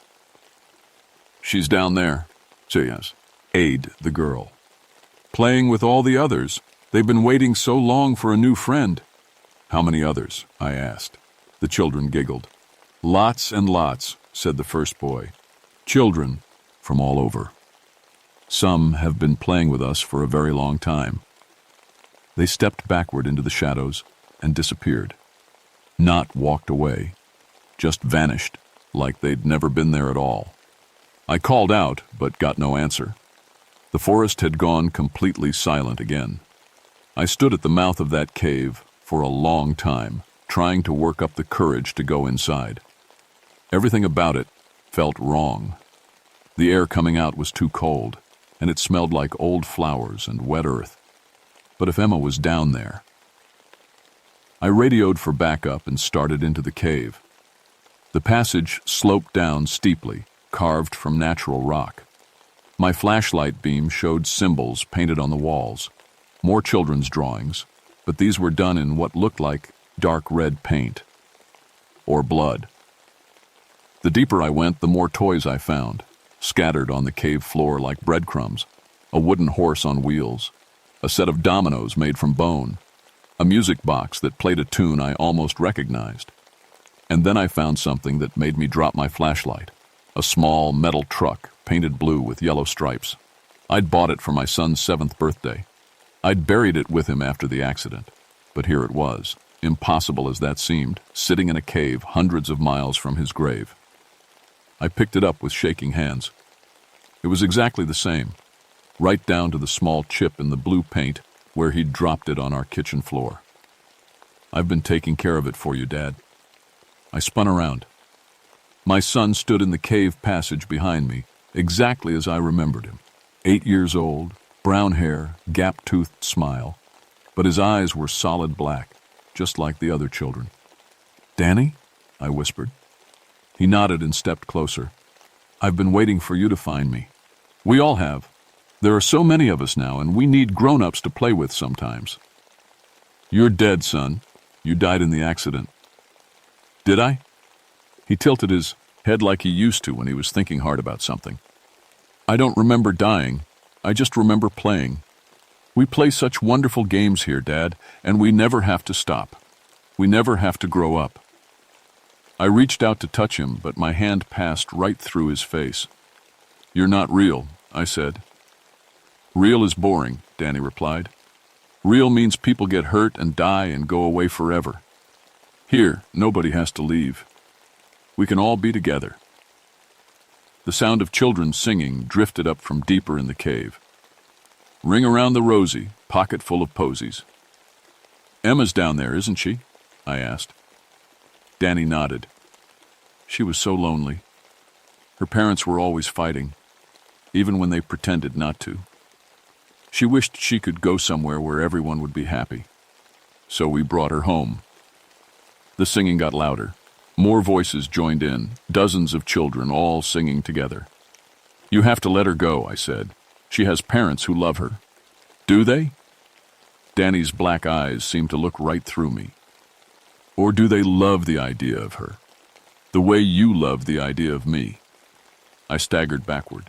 "That's not true. You were always working, Dad. Always busy with something more important. I used to wait by the window for you to come home from the office. Sometimes you'd be so tired you'd just go straight to bed without even saying goodnight." The words hit me like physical blows because they were true. I had been a workaholic. I had missed too many dinners, too many bedtime stories, too many chances to just be with my boy. "I'm sorry," I whispered. "It doesn't matter now," Danny said. "We can make up for all that lost time. You can stay here and play with me forever." The singing stopped suddenly. In the silence that followed, I heard something that made my blood freeze. Footsteps, coming up from the depths of the cave. Lots of them. "They want to meet you," Danny said. "All the children you couldn't save." They came out of the darkness like a parade of nightmares. Dozens of children, all with those same black eyes and too pale skin. Some wore clothes from the 1800s. Others looked like they'd disappeared last week. Boys and girls of every age, from toddlers barely old enough to walk to teenagers on the edge of growing up. But they'd never grow up. Not here. They surrounded me in the cave, reaching out with cold fingers that felt like nothing when they touched my skin. Their voices filled the air, all talking at once. "Play with us. Don't leave us alone. Stay forever. We've been so lonely." In the center of the group, I saw Emma Martinez. She looked exactly the same as in her missing person photo, except for her eyes. They were still brown, not black like the others, but they were starting to change. Dark spots swirled in the color like ink drops in water. "Mr. Ranger," she called out when she saw me. "These kids know such fun games. They taught me how to walk through walls and make myself invisible. Want to see?" She stepped backward and disappeared into the cave wall like it was made of water. A second later, she popped out of the ceiling above my head, giggling. "Emma, I need to get you back to your parents," I said. "They're very worried about you." Her smile faded. "I don't want to go back. Mommy and Daddy fight all the time. They say mean things to each other. Here nobody fights. We just play." "Fighting doesn't mean they don't love you," I said. Sometimes grown-ups fight because they're scared or sad, but that doesn't change how much they care about you. The hollow children pressed closer. I could feel the cold radiating off their bodies, could smell that strange mix of flowers and decay. "Don't listen to him, Emma," said a boy who looked like he'd been here since the Civil War. "Grown-ups always lie. They promise things they don't mean." "They hurt you and then they leave you," added a girl in a 1920s dress. "But we'll never hurt you. We'll never leave." Danny appeared next to me again. "She belongs here now, a dad. Just like I do. Just like you will." That's when I understood. This wasn't just about collecting lonely children. They wanted me too. They needed someone to blame, someone to carry the guilt of all the children who'd gone missing in these mountains over the decades. "You fed on my grief," I said. "That's how you got so strong." Danny nodded. "Guilt and sadness taste better than anything else. And you have so much of both. Enough to keep us fed forever." The children began to sing again, but this time it wasn't Ring Around the Rosie. It was something older, in a language I didn't recognize. Cherokee, maybe. The words seemed to wrap around my mind like chains. I felt my strength draining away, my vision blurred. The cave floor seemed to tilt under my feet. "Just let go," Danny whispered. "Stop fighting. Stay here with us. You can make up for all the time we lost." Emma was changing faster now. Her eyes were almost completely black, and when she smiled, her teeth looked sharp. In a few more minutes, she'd be like the rest of them. Lost forever. I thought about her parents, waiting back at the search command post. I thought about all the other families who'd lost children in these mountains.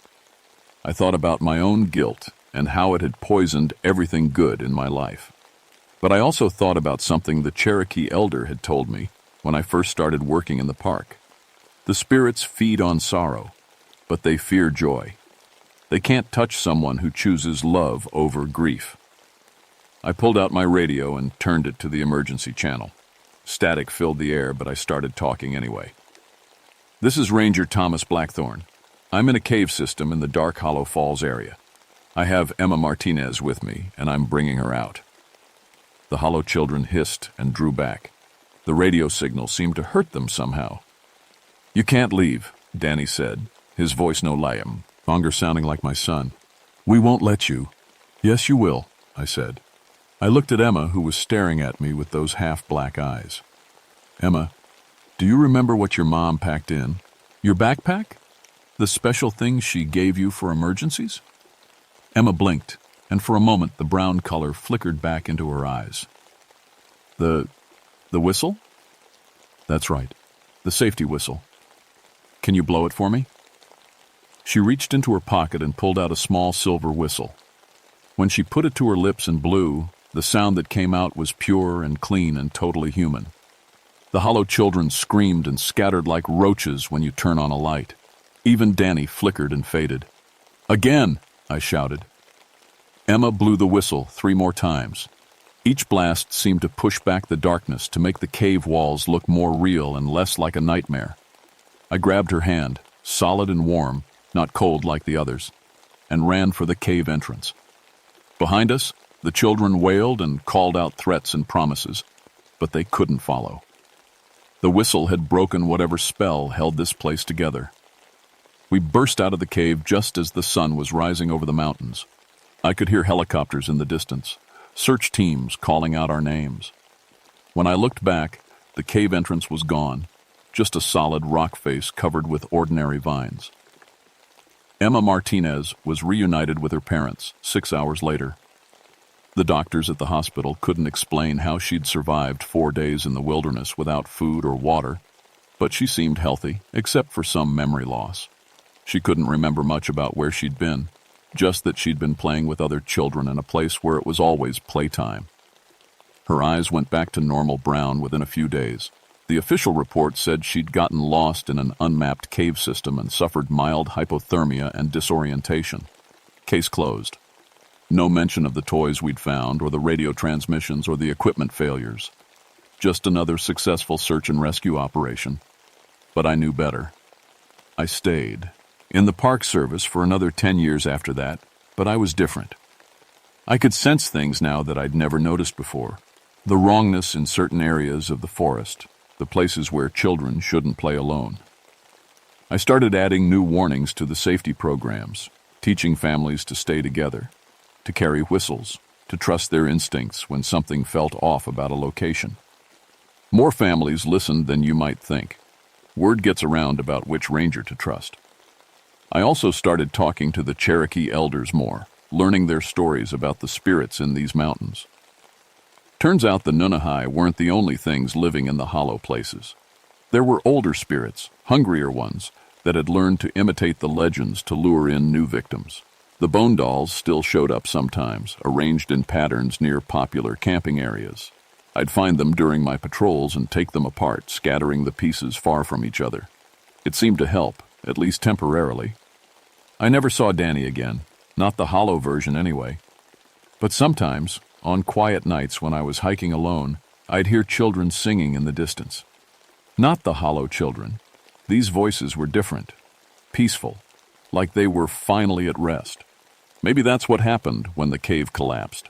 Maybe some of those trapped spirits were freed. I like to think so. I retired from the Park Service in 1986, but I still live near Shenandoah, still keep an eye on things, still help out with search and rescue when they need an old hand who knows the mountains. And I still carry a whistle on every hike, just in case. Last month, a family from Ohio asked me about camping near Dark Hollow Falls. Nice people, mom, dad, and twin boys about 7 years old. The kind of family that follows all the safety rules. I told them about the bears and the weather and the importance of staying on the marked trails, all the usual warnings. But as they were leaving, I made sure to mention one more thing. If you hear children singing in these mountains, I said, especially at night, don't follow the music, and make sure your boys know that too. The father looked puzzled, but the mother nodded like she understood. Some people have good instincts about these things. They had a wonderful camping trip, by the way. No problems at all. But that's the thing about the hollow places. They're patient. They can wait decades for the right victim, the right combination of loneliness and guilt and sorrow.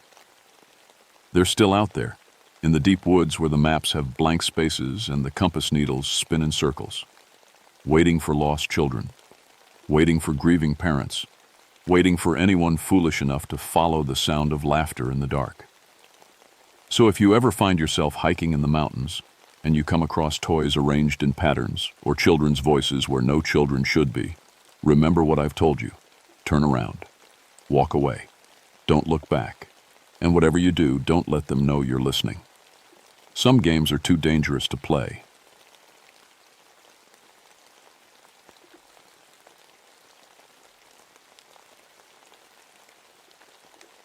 My name is Samuel Ashford, and after 22 years working these mountains, I thought I knew every sound they could make.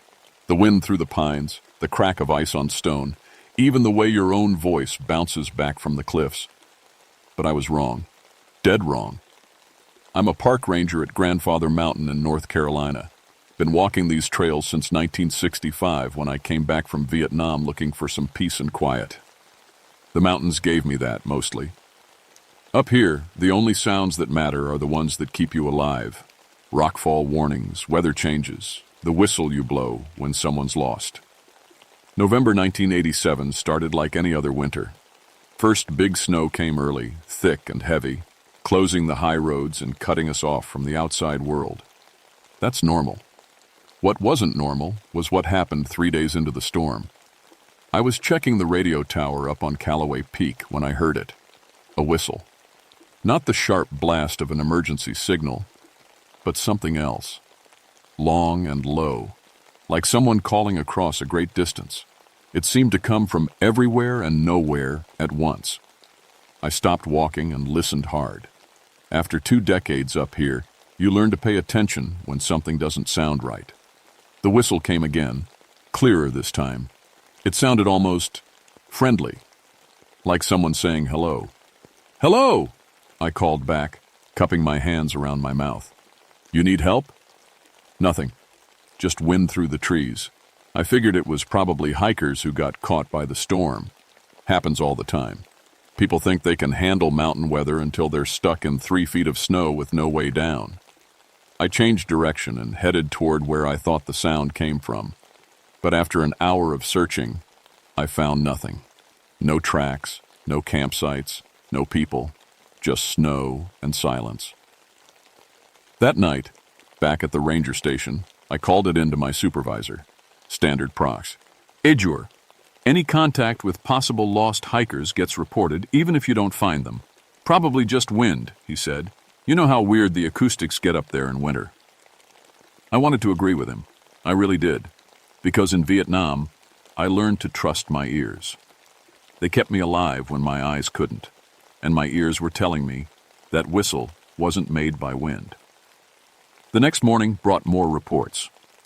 3 different hikers called in to say they'd heard whistling while on the lower trails. All of them described the same thing, a long, musical sound that seemed to follow them through the woods. Maybe it's an echo, suggested Jenny Martinez, the other ranger on duty. Sound travels funny in this weather.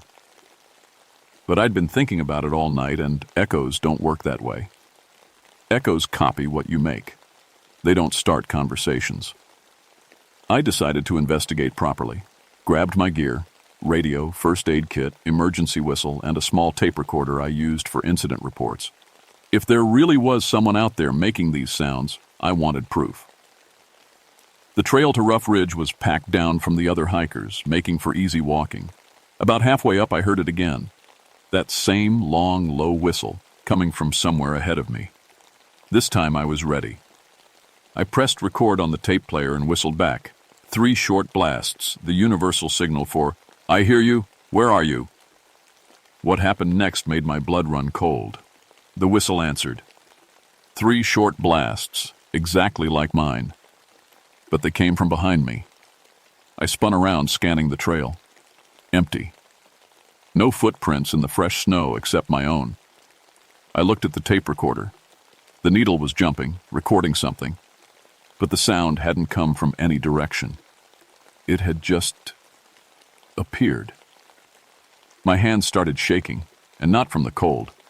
In Vietnam, we had codes, signals, ways to communicate without words. The enemy learned some of them.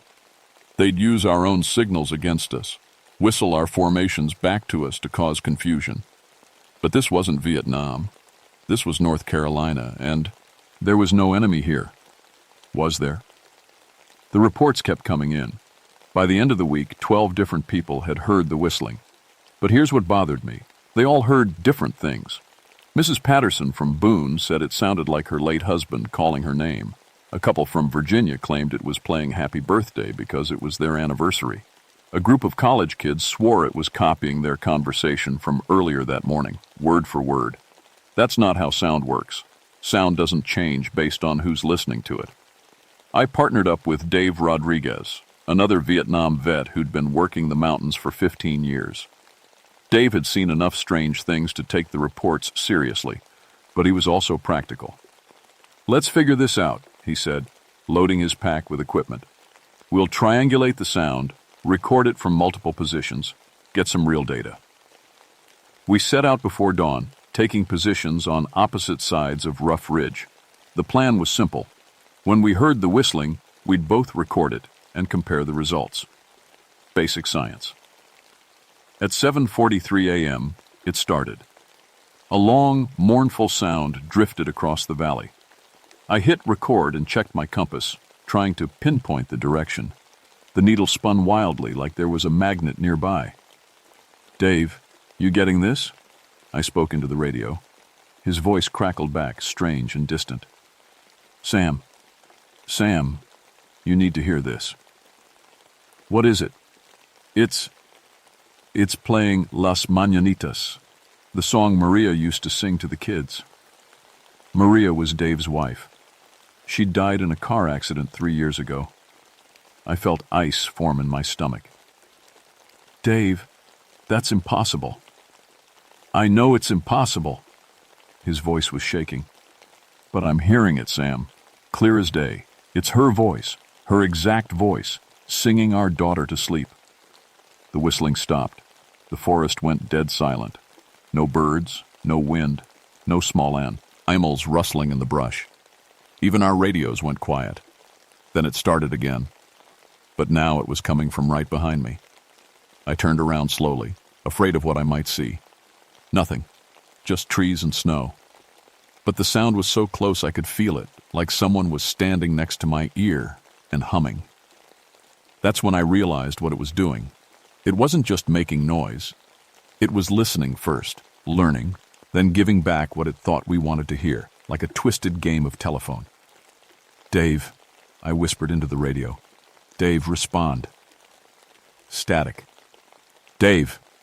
More static, then, "Sam, where are you? I've been calling for an hour." "I'm right where I'm supposed to be." "Where are you?" I don't know. I followed the singing and now I'm somewhere I don't recognize. Everything looks the same. A chill ran down my spine. "Describe what you see." "Trees, snow, a trail that keeps going uphill no matter which way I walk." That was impossible. Our mountains had peaks and valleys, ups and downs. No trail just went up forever. "Drop a marker and stay put," I told him. "I'm coming to find you." It took me 4 hours to locate Dave. I found him sitting on a fallen log, staring at his compass with a confused look on his face. "The needle won't point north," he said. "It just spins." I checked my own compass. Same thing. The needle turned in lazy circles like it was looking for something it couldn't find. "How long were you walking?" I asked. 20 minutes, maybe 30. According to my GPS, Dave had somehow traveled 6 miles, in a straight line, through terrain that didn't exist on any map. That night we played back our recordings. Mine had captured the original whistling, long, low, and musical. Dave's tape was different. It had recorded a woman's voice singing a Spanish lullaby. But here's what really scared me. When we played them at the same time, they harmonized perfectly. "It's learning," Dave said quietly. "Whatever it is, it's learning our sounds." I thought about the reports from other hikers. Different sounds for different people, but all of them meaningful, all of them personal. "It's not just learning," I said. "It's hunting." The next morning, Dave called in sick, said he needed a few days to think things through. I didn't blame him. Hearing your dead wife's voice would mess with anyone's head, but I couldn't let it go. As a ranger, my job was to keep people safe, and something was out there in my mountains, something that could copy voices and lead experienced hikers into places that shouldn't exist. I went back out alone, carrying every piece of recording equipment I could find. This time, I wasn't just investigating, I was setting a trap. If this thing wanted to play with sounds, I'd give it something to think about. I set up my equipment at the stone circle near Daniel Boone Scout Trail, a place where Cherokee used to hold ceremonies back before we moved them out. The stones were arranged in perfect acoustics, making voices carry farther than they should. If something was playing games with sound, this would be the place to catch it. The plan was simple. Record myself making different noises, then see what came back. I started with basic calls. "Hello," "Help," "Over here." Nothing fancy. What I got back changed everything I thought I knew about what was possible. The first response came about an hour after I started. A clear, strong voice called, "Hello, Sam." I hadn't said my name. "Who is this?" I called back. "This is Jerry Williams, Sam. You remember me?" My blood turned to ice water. Jerry Williams had been my radio operator in Vietnam. He'd died in 1969, torn apart by shrapnel while calling in coordinates for a medical evacuation. "Jerry's dead," I said out loud, as much to convince myself as anything. "Death's just another frequency, Sam, and I've been trying to reach you for 18 years. The voice was perfect. Every inflection, every little pause Jerry used to make when he was thinking. Then the way he said Sam, like it had 2 syllables. I grabbed my radio and tried to call for backup, but all I got was static. Then, through the static, I heard more voices. Dave Rodriguez talking to his wife. Mrs. Patterson having a conversation with her husband. Other voices I didn't recognize, but they all sounded like they were talking to people who weren't there. Or maybe people who were there, just not in the same world as the rest of us. "Sam," Jerry's voice continued. You need to understand what's happening here. This place, it collects sounds, voices, conversations. Everything that's ever been said in these mountains, it's all still here, waiting. That's impossible. Is it? You've heard the Cherokee stories. They say sound never dies. It just gets absorbed into the rocks and trees. This whole mountain range is like a giant recording device, Sam, and something's learned how to play it back. I looked at the stone circle around me. The rocks were old, older than anything else on the mountain, worn smooth by centuries of weather, arranged in patterns that seemed random but felt intentional. What wants the sounds? I asked. Something that's been hungry for a very long time, something that feeds on voices, on the things people say when they think no one's listening. It's been collecting for centuries, Sam. Cherokee voices, settler voices, soldiers' voices. All of us. A new sound joined the conversation. Footsteps in the snow, coming from every direction at once. Heavy, deliberate steps that seemed to shake the ground. It's coming, Sam. You need to understand. This thing doesn't just collect sounds. It collects the people who make them. And once it has your voice, it has you. The footsteps got closer. I grabbed my equipment and started backing away from the stone circle, but the steps followed me. Not just followed. They surrounded me. Jerry, I whispered. Paired. How do I fight something like this? You can't fight it, Sam, but you can confuse it. Make noise it can't copy, sounds that don't mean anything. That's the only way to... His voice, cut off mid-sentence, replaced by something else. Something that definitely wasn't human. It was a low, rumbling sound, like rocks grinding together. But underneath it, I could hear whispers. Hundreds of them, maybe thousands. Voices speaking in languages I didn't recognize, mixed with others I knew too well. My mother calling me for dinner when I was 7. My drill sergeant shouting commands. My buddies in Vietnam talking about home. All of them layered together into one massive, impossible chorus. And then, rising above all of them, I heard my own voice. My name is Samuel Ashford, it said, and I'm lost in the mountains. But I hadn't said that. I was standing right here, listening to myself speak words I'd never spoken.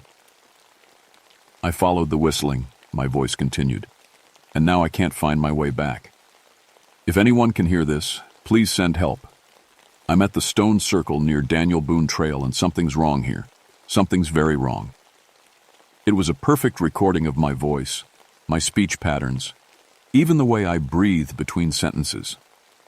But it was saying things I'd never said, asking for help I'd never requested. That's when I understood what Jerry had been trying to tell me. This thing didn't just collect voices, it used them. It could make anyone sound like they were saying anything. Perfect copies, perfect lies. How many lost hikers had actually been this thing calling for help in voices it had stolen? How many rescue operations had been traps? The grinding sound got louder, and through the trees I saw something moving. Something tall and wrong, with too many joints in places where joints shouldn't be. It moved between the trees like smoke, never quite solid enough to see clearly, but definitely there. And it was whistling, the same long, low whistle I'd been hearing all week. But now I could tell it wasn't coming from its mouth, or whatever it had, instead of a mouth.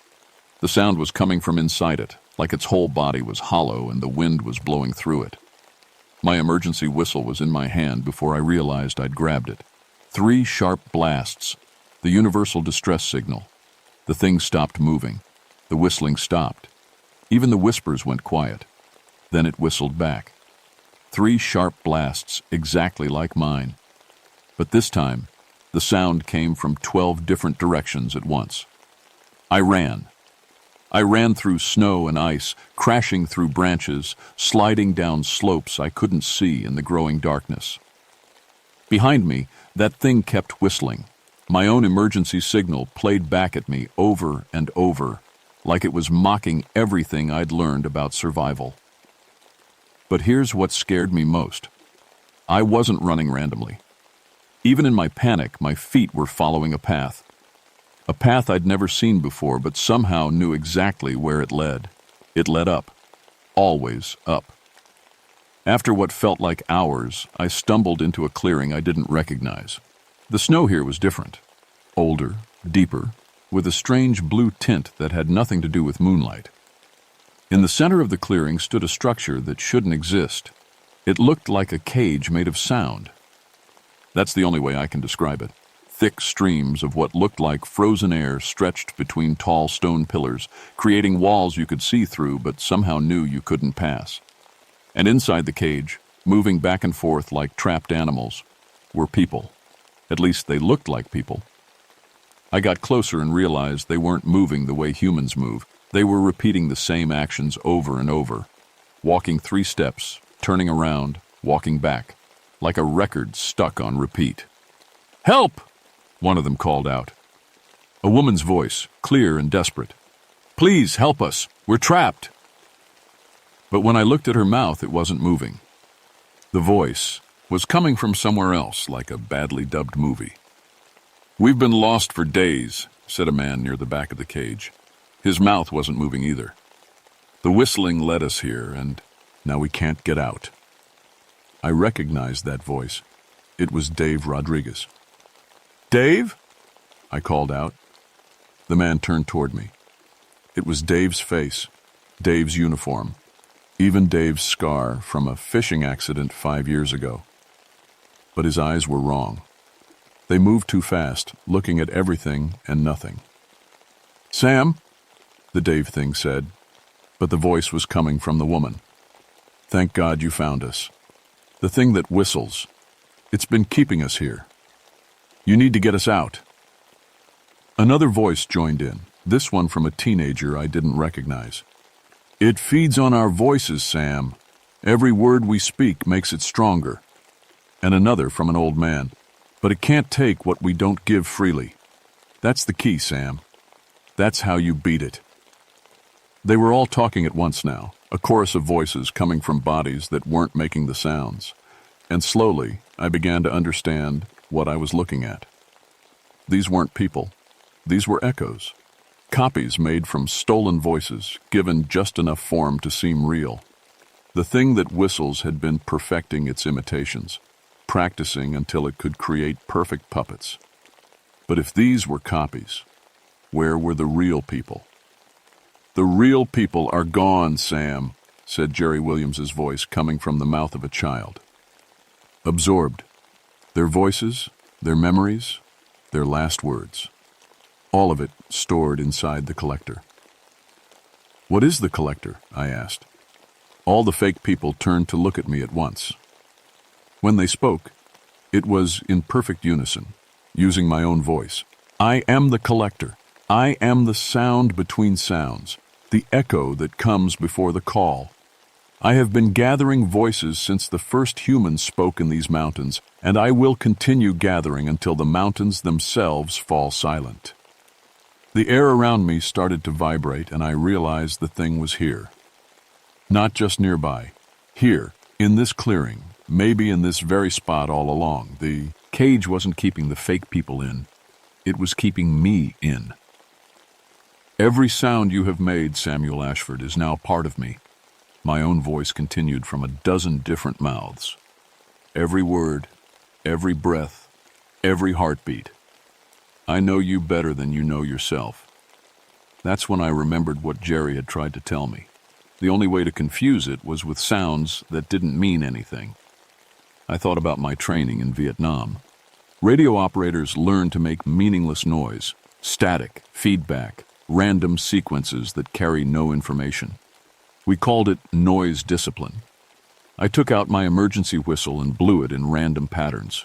Not the 3-blast distress signal, not any recognized code, just noise. The fake people stopped moving, their heads tilted like dogs hearing a strange sound.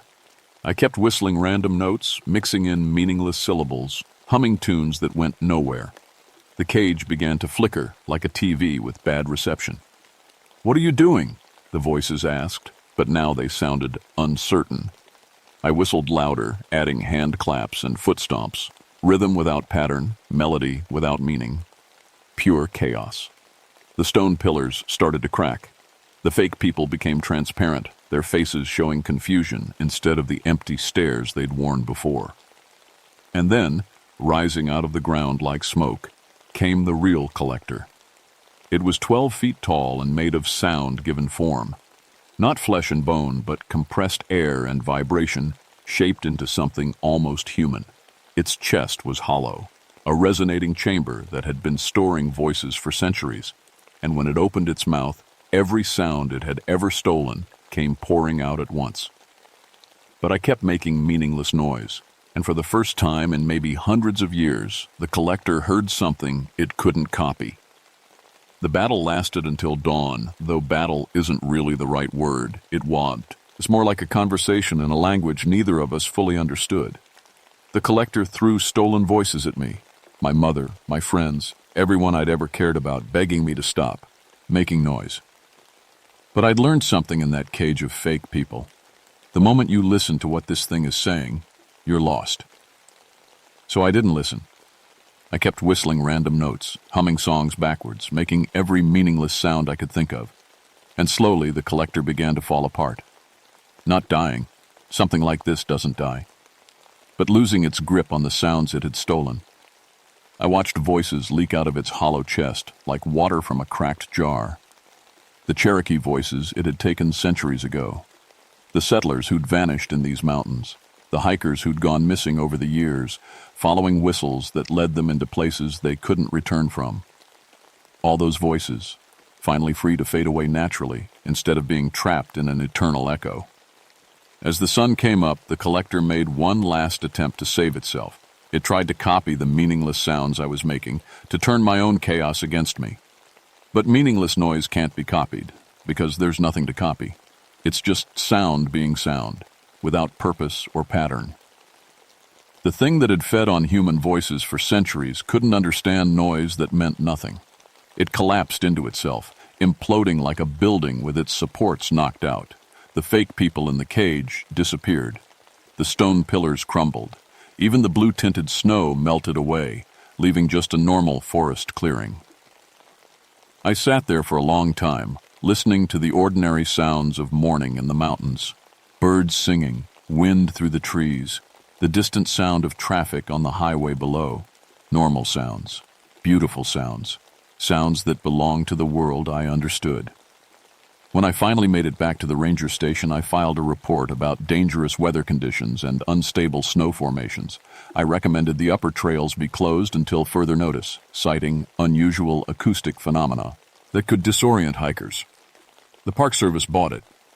They always listen when a ranger with 22 years of experience says something's dangerous. Dave Rodriguez came back to work the following week. He didn't remember anything about hearing his wife's voice or getting lost in impossible terrain. As far as he knew, he'd just taken a few sick days to deal with a bad cold. The other hikers who'd reported strange whistling. Most of them forgot about it within a month. Our minds are good at explaining away things that don't fit. But I remember everything. I still work these mountains, still walk the trails, still help lost hikers find their way home. But now I listen differently. I know that sound never truly dies up here. It just waits, absorbed into the rocks and trees, ready to be played back by something that understands its value. The collector is gone, scattered into whatever dimension things like that come from. But it wasn't the only one. These mountains are old, and they've been collecting sounds for a very long time. Sometimes, late at night, when I'm doing equipment checks on the high trails, I hear whispers in languages I don't recognize. Cherokee voices sharing stories, settler families calling to each other across valleys, children playing games that were forgotten 100 years ago. They're not trapped anymore. They're just there. Part of the mountain's memory, the way an old house remembers the people who lived in it.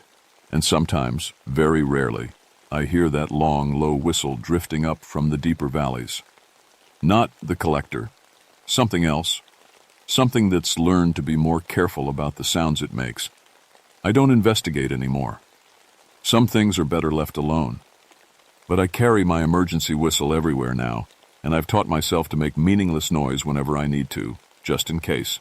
Because after 22 years in Tuelhuten, These mountains, I've learned the most important lesson of all. If something whistles back at you in the wilderness, don't whistle again.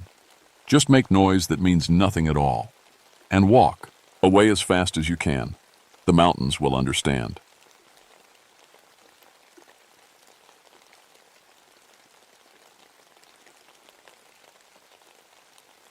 My name is Rebecca Ironwood, and I've spent the last 13 years studying wildlife in the Great Smoky Mountains. I track bears, count deer, and teach campers how to stay safe in the wilderness. People trust me because I know these mountains better than anyone. I came here after burning out in the city. Too much concrete, too much noise, too many people who never looked up at the sky. The mountains called to me, and I answered. Now I can't imagine living anywhere else. My specialty is large predators, mainly black bears. I know how they move, what they eat, where they sleep. I can tell you which bear left tracks just by looking at the size and shape of the paw print. I've handled hundreds of bear encounters, and I've never been wrong about animal behavior. At least that's what I thought until July 1983. That summer was different. The heat was brutal, worse than anyone could remember. Streams that never dried up turned to dust. Animals came down from the high country looking for water, showing up in places they'd never been seen before. The whole forest felt wrong, like it was holding its breath. I was working the Cataract Falls area, 20 miles from the nearest town. It's beautiful country, deep valleys, old-growth forest, and waterfalls that pour down rock faces like liquid silver. But that summer, even Cataract Falls was running low. The Cherokee people who lived here first had stories about this place. They called something Kekle Kudle, the horrible giant. Their elders said it lived in the deep woods and took people who wandered too far from the fire. I'd always figured those were just stories to keep kids from getting lost. I should have listened better. The first sign of trouble came on a Tuesday morning. I was checking my trail cameras when I got a radio call from headquarters. A family had been attacked at their campsite near Cataract Falls. The parents and their teenage daughter survived, but their youngest boy was missing. What kind of animal? I asked, already packing my gear. They say it walked on 2 legs, dispatch told me. Said it was 10 feet tall and smart enough to use tools. I rolled my eyes. Scared people always exaggerate. A standing bear looks huge in the dark, and any animal can seem smarter than it is when you're terrified. But when I got to the campsite, I stopped rolling my eyes. The damage was unlike anything I'd ever seen. The tent wasn't just torn, it was opened with precision, like something had carefully unzipped it. The cooler had been pried apart with what looked like a wooden lever, and the claw marks on the trees. I've measured thousands of bear claws on bark. These marks were 12 feet off the ground, made by something with fingers long enough to span my whole hand. The scratches went deep into the oak, deeper than any bear could manage. The family was being treated for shock at the ranger station. I interviewed them as gently as I could. It walked like a person, the mother kept saying, but it was huge, covered in dark hair. Its eyes looked right at us like it was thinking. The father nodded. It took our camping gear and arranged it in piles, like it was sorting through our stuff, deciding what it wanted. Their daughter, maybe 16, whispered, "It took Tommy, but first it looked at each of us, like it was choosing. Tommy tried to run and it just picked him up and walked away." I spent 3 days searching for the boy. I found his sneakers by the creek, placed neatly side by side like someone had carefully removed them. But no Tommy. What bothered me most were the tracks. They were human-shaped but wrong, too big, too deep, with toes that had claws. And they showed intelligence. The creature had stepped on rocks and hard ground whenever possible, trying to hit Diet's trail. Bears don't do that. I told myself it had to be a rogue bear, maybe sick or injured. But deep down I knew I was lying. In 13 years of tracking, I'd never seen anything like this. And the worst part? I had the feeling that whatever made those tracks was still watching me. Over the next week, I set up the most complete tracking operation of my career. Trail cameras, every 50 yards, motion sensors, even some experimental equipment borrowed from a university research project. If something was out there, I was going to find it. Dr. Martinez from the State Wildlife Department came up to help. He's a good man, careful and scientific. If anyone could help me make sense of this, it would be him. "What do you really think we're dealing with?" he asked on our second day out. I showed him the plaster casts I'd made of the tracks. Each footprint was 18 inches long, with articulated toes that showed clear claw marks. Martinez turned the cast over in his hands, frowning. "This is impossible, Rebecca. Look at the arch, the way the weight is distributed. This thing would have to weigh at least 400 pounds, but the gait shows it was running. Nothing that heavy can move this fast on two legs." "I know," I said, "but the evidence doesn't lie." That's when the equipment started failing. My trail cameras, professional grade, built to last for months in harsh weather, were being destroyed. Not knocked over by wind or chewed by animals. Destroyed. I found one camera that had been taken apart piece by piece, its parts arranged in a neat circle around a tree. The motion sensors went quiet one by one. When I checked them, I found they'd been moved. Not damaged, moved. Repositioned to face different directions like something was playing with them. But the GPS units were the worst. They tracked movement through the forest, and what they showed me made my blood run cold. Something was following our tracking routes. It had learned our patterns, figured out where we'd been and where we were going next. "It's studying us," Martinez said, staring at the GPS data. "Look at this pattern. It's staying just outside our search grid, but it's watching everything we do." The forest itself felt wrong. Animals that should have been everywhere were gone. No birdsong, no squirrel chatter, no insects buzzing, just silence that pressed against my ears like cotton. On the fourth night, I was checking the cameras near Devil's Backbone Ridge when I heard it. The sound came from everywhere and nowhere, a low vibration that I felt in my chest more than heard with my ears. It wasn't quite a growl, wasn't quite speech, but there was intelligence in it, like it was trying to communicate. I grabbed my radio. "Martinez, are you getting this?" Static answered me. Then, impossibly, that low sound came through the radio speaker. Whatever was making the noise was close enough to interfere with our equipment. I turned on my flashlight and swept it across the trees. The beam caught something moving between the pines, a shadow that was too big and moved too smoothly to be natural. When I got back to camp, Martinez was gone. I found him the next morning, sitting by the cold ashes of our fire. He was staring into the woods with empty eyes. "Martinez? What happened? Where were you?" He looked at me like he'd never seen me before. I don't remember. I was here and then it was morning." He held up his notebook. "Look at this." His neat handwriting filled the page, but the words made no sense. Measurements, coordinates, detailed observations about something he called the Guardian. At the bottom, in handwriting that didn't look quite like his, were the words, "It remembers the old ways." "Did you write this?" "I must have, but I don't remember any of it." That afternoon we found the shrine. Deep in a valley I'd never seen before, despite knowing these mountains for over a decade, something had built a circle of standing stones. They weren't big, about knee-high, but they were arranged with perfect precision around a natural depression in the rock. Inside the circle were human belongings, camping gear, hiking boots, jewelry, car keys, all arranged by type, like a museum display. Some of the items looked old, maybe from decades ago. Others were new.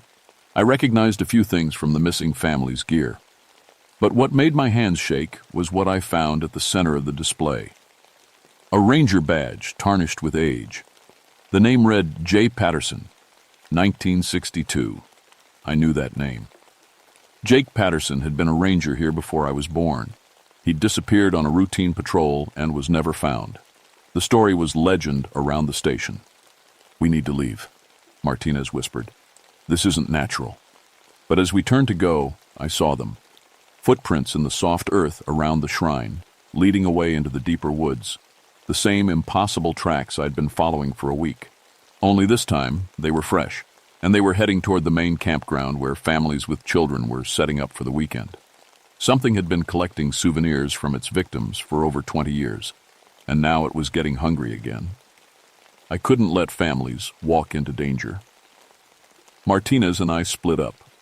He went to warn the rangers and evacuate the campgrounds, while I followed the tracks deeper into the wilderness. The trail led me places I'd never been, through parts of the forest that didn't appear on any map.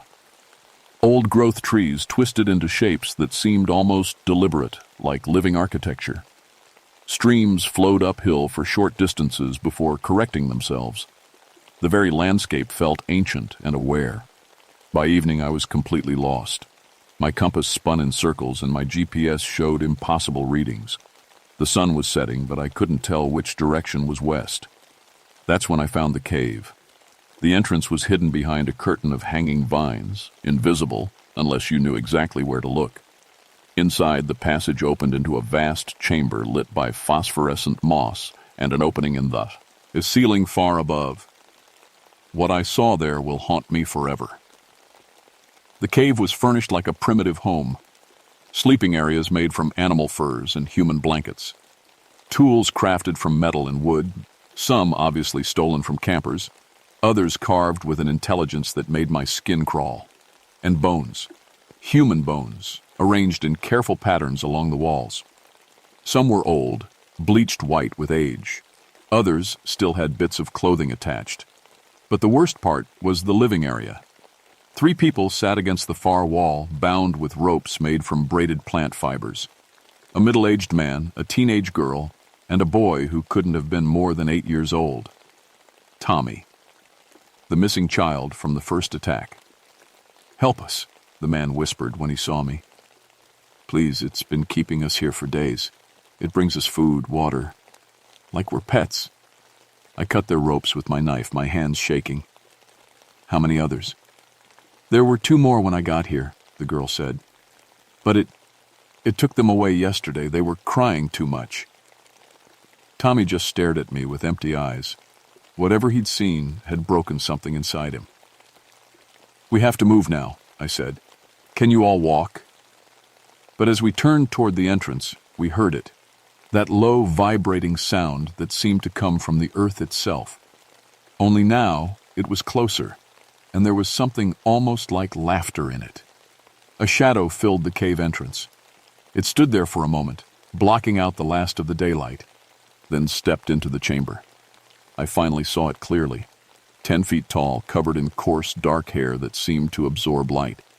Its body was human-shaped, but wrong. Too long in the arms, too broad in the chest. Muscles that bunched and moved under its skin like cables under tension. Its face was the worst part. Almost human, but with eyes that held too much intelligence, too much malevolent awareness. It looked at each of us individually, the way a person might examine insects in a jar. Then it opened its mouth and spoke. The words weren't English, but somehow I understood them. Ancient. Words that bypassed my ears and went straight into my brain. Mine. This place. Always mine. It gestured to the bones on the walls, then to us. You take the green places. You poison the water. You drive away the old things. But I remain. The creature, I couldn't think of it as an animal anymore, picked up a human skull from one of the bone arrangements. Its fingers were as long as my forearm, ending in claws that could tear through tree bark like paper. I was here before your kind came. I will be here when you are all just bones in my home. What do you want? I managed to ask. It looked directly at me, and I felt its thoughts pressing against my mind like cold fingers. I want you to understand. You study the animals, yes? You think you know the wild places? But you know nothing. You are the animals now, and I am the hunter. The teenage girl whimpered, and the creature turned its attention to her. It reached out with one massive hand and gently touched her face. She froze like a rabbit caught in headlights. The young ones learn faster. They remember the old fear, but the old ones like you. It looked back at me. You have forgotten your place in the food chain. It gestured toward the cave entrance with casual authority. Go, run, use your tools and your knowledge. Show me you deserve to live in my forest. And if I don't? The creature picked up Tommy like he weighed nothing and held him close to its chest. The boy didn't struggle. He was beyond fear now, lost in shock. Then I keep collecting and teaching until humans remember what they forgot. It started walking toward a passage at the back of the cave, deeper into the mountain. Over its shoulder, it added, "You have until the moon is full. 3 days. Make them count." Then it was gone, taking Tommy with it, leaving the rest of us alone in a cave full of bones. I had 3 days to become a predator, good enough to hunt something that had been killing humans for decades. 3 days to save a child, and probably many others. 3 days to prove I deserved to live in the beast's forest. Getting the other captives to safety took most of the first day. The man, a hiker who'd been taken 2 weeks earlier, was in bad shape, dehydrated and half crazy from captivity. The teenage girl was stronger, but she wouldn't stop shaking. I led them out of the impossible valley using techniques I'd learned from Cherokee elders years ago. Following water sounds, reading the way plants grew, trusting instincts over instruments. My compass and GPS were useless here, but the old ways worked. When we reached the main trail, I sent them toward the ranger station with my radio and emergency flare. Then I went back. I knew I was walking into a trap. The beast had let us go for a reason, and it wasn't kindness. It wanted to hunt me specifically, to test its skills against someone who thought they understood the wilderness. But I had advantages too. 13 years of tracking had taught me how predators think, how they move, how they choose their ground. And the beast, for all its intelligence, was still following patterns. I studied those patterns. It hunted at night, when darkness gave it even more advantage over human prey. It preferred valleys and dense forest, where it could move without being seen. And it was territorial. All the attacks had happened within a 5-mile radius of the bone cave. Most importantly, it was proud. It had let me go not just to hunt me, but to prove its superiority. That pride might be the only weakness it had. The second day, I prepared. I know the forest better than any human alive, but the beast knew it better than me. So I had to change the rules. I couldn't outrun it or overpower it, but maybe I could outsmart it. Fire was the key. Every animal, no matter how intelligent, fears fire. It's programmed into their deepest instincts, and in this drought, the whole forest was ready to burn. I spent hours setting up a network of small fires, controlled burns that could be triggered quickly. I used ranger techniques I'd learned in fire management training, creating fire breaks and escape routes. If I could control the fire, I could control the battlefield. Then I waited.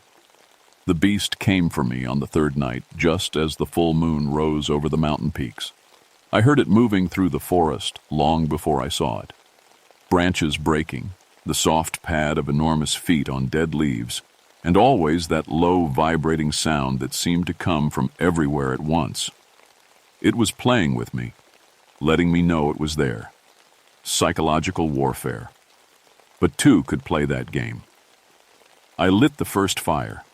The dry underbrush caught immediately, flames racing up dead tree trunks and spreading faster than anything could run. The beast's roar of rage echoed off the valley walls. I'd invaded its territory with humanity's oldest weapon. Through the smoke and dancing light, I saw it clearly for the first time. 10 feet of muscle and hatred, eyes reflecting the firelight like mirrors. It was beautiful in a terrible way, perfectly adapted to kill and survive. But it was also afraid. For the first time in probably decades, something had surprised it. I lit the second fire, then the third. Soon I had a ring of flames around the clearing with narrow gaps that I could escape through, but that would force the beast to expose itself if it wanted to follow. "Come on," I shouted through the smoke. "You wanted to hunt? Let's hunt." The beast circled the fires, looking for an opening. But every time it tried to approach, I lit another barrier. The flames danced between us like a wall of light and heat. Finally, it did something I didn't expect. It picked up a burning branch and threw it at me. The creature could use fire as a weapon. All my preparations were useless if it could turn my own trap against me. I ran. The chase through the burning forest was like something from a nightmare. The beast could move faster than should have been possible, leaping over fallen logs and dodging through trees with impossible grace. Behind us, the fires I'd set were spreading, turning night into orange-tinted day.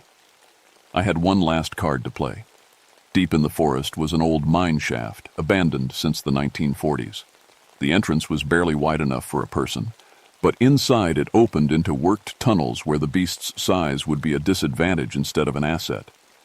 I reached the mine entrance with seconds to spare. The beast's claws scraped stone as I dove into the narrow opening.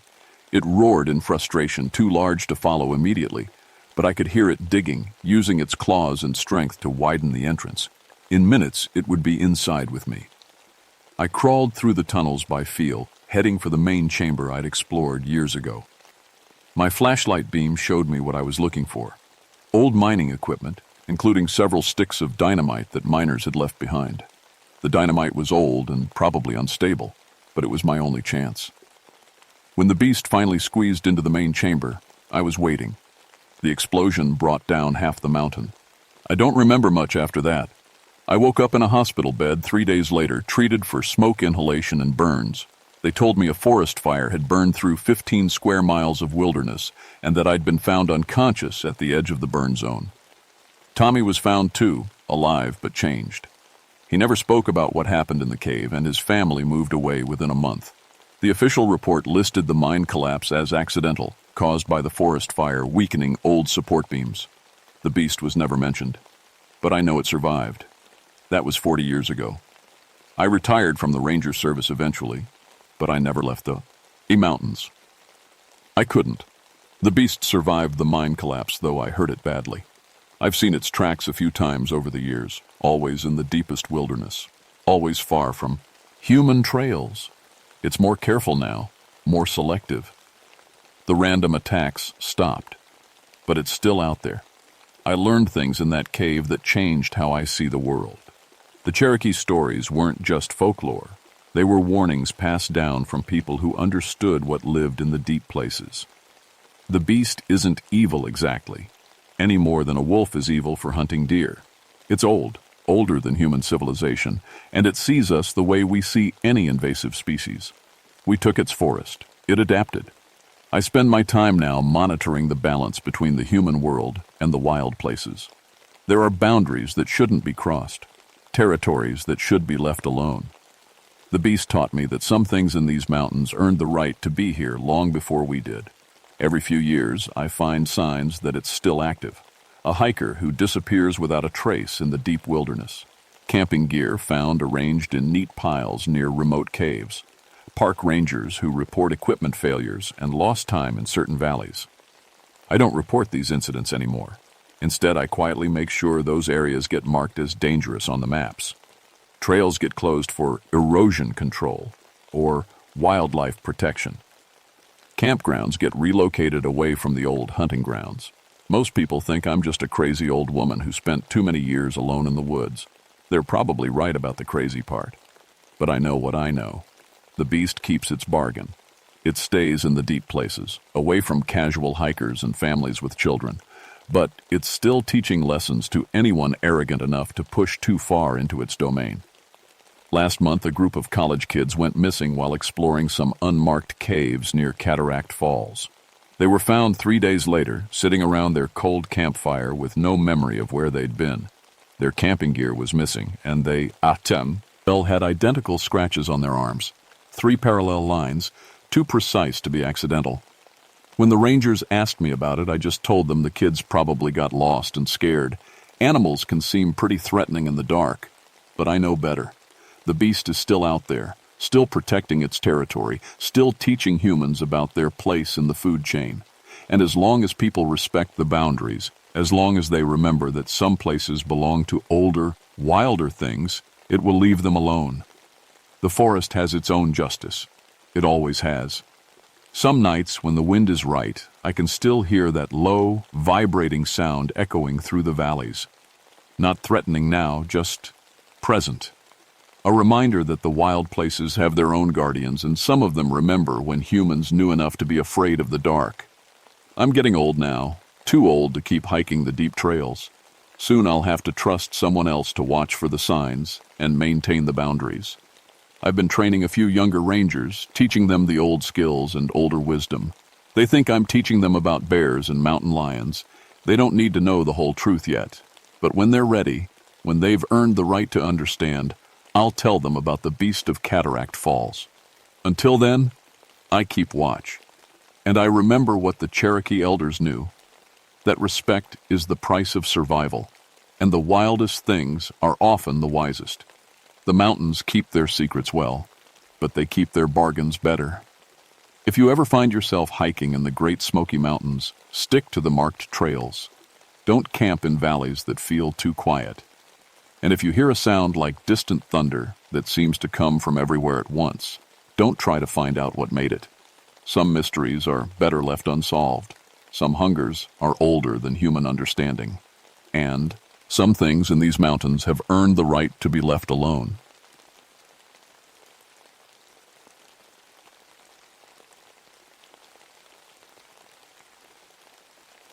My name is Maria Thornfield, and I've been a park ranger for 9 years.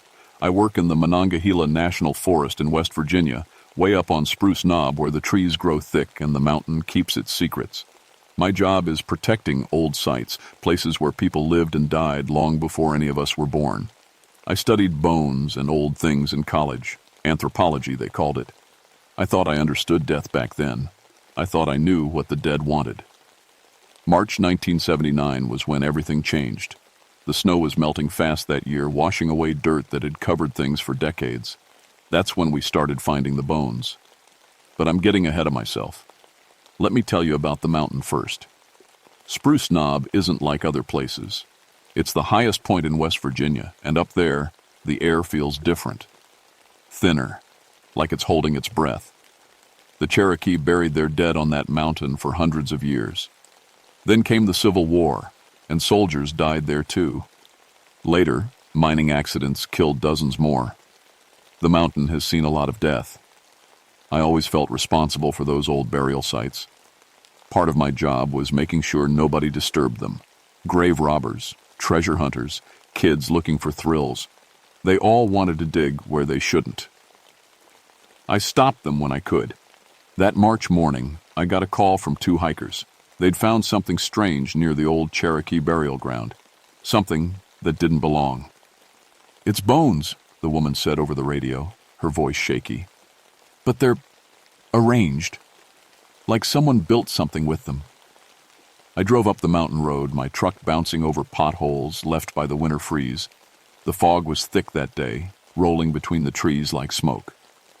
When I got to the burial site, I could see what the hikers meant. Someone had taken old bones, arm bones, leg bones, pieces of ribs, and built them into a perfect circle. Each bone pointed inward toward a skull sitting in the center. The skull was old, really old, with teeth worn down by centuries. "Did you touch anything?" I asked the hikers. They shook their heads. The man pointed at the bone circle. "We came up here yesterday to take photos. This wasn't here then. Someone built it overnight." I knelt down next to the arrangement.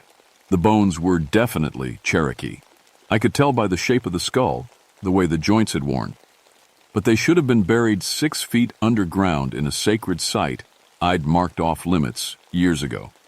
"Probably just some kids messing around," I told the hikers. But I didn't believe it myself. Kids would have scattered the bones around, not arranged them in perfect geometric patterns. And how did they know exactly where to dig? After the hikers left, I took photos and measurements. The bone circle was exactly 6 feet across. Each bone was placed with mathematical precision. Someone with real knowledge had done this. I called my supervisor and the state archaeology team. They'd need to investigate, maybe bring in the tribal council. Disturbing Cherokee burial sites was a serious crime. But as I packed up my equipment, something bothered me. The bones looked clean, like they'd been polished, and the ground around the circle was perfectly smooth, as if it had been pressed flat by invisible hands. The fog grew thicker as I walked back to my truck. In the mist, the trees looked like giant fingers reaching up from the earth.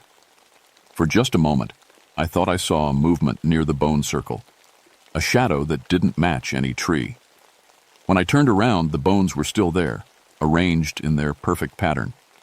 But now, the skull in the center was facing me, its empty eye sockets staring right at my face. I told myself it was just the fog playing tricks. Bones don't move by the deity themselves. That's what I believed then.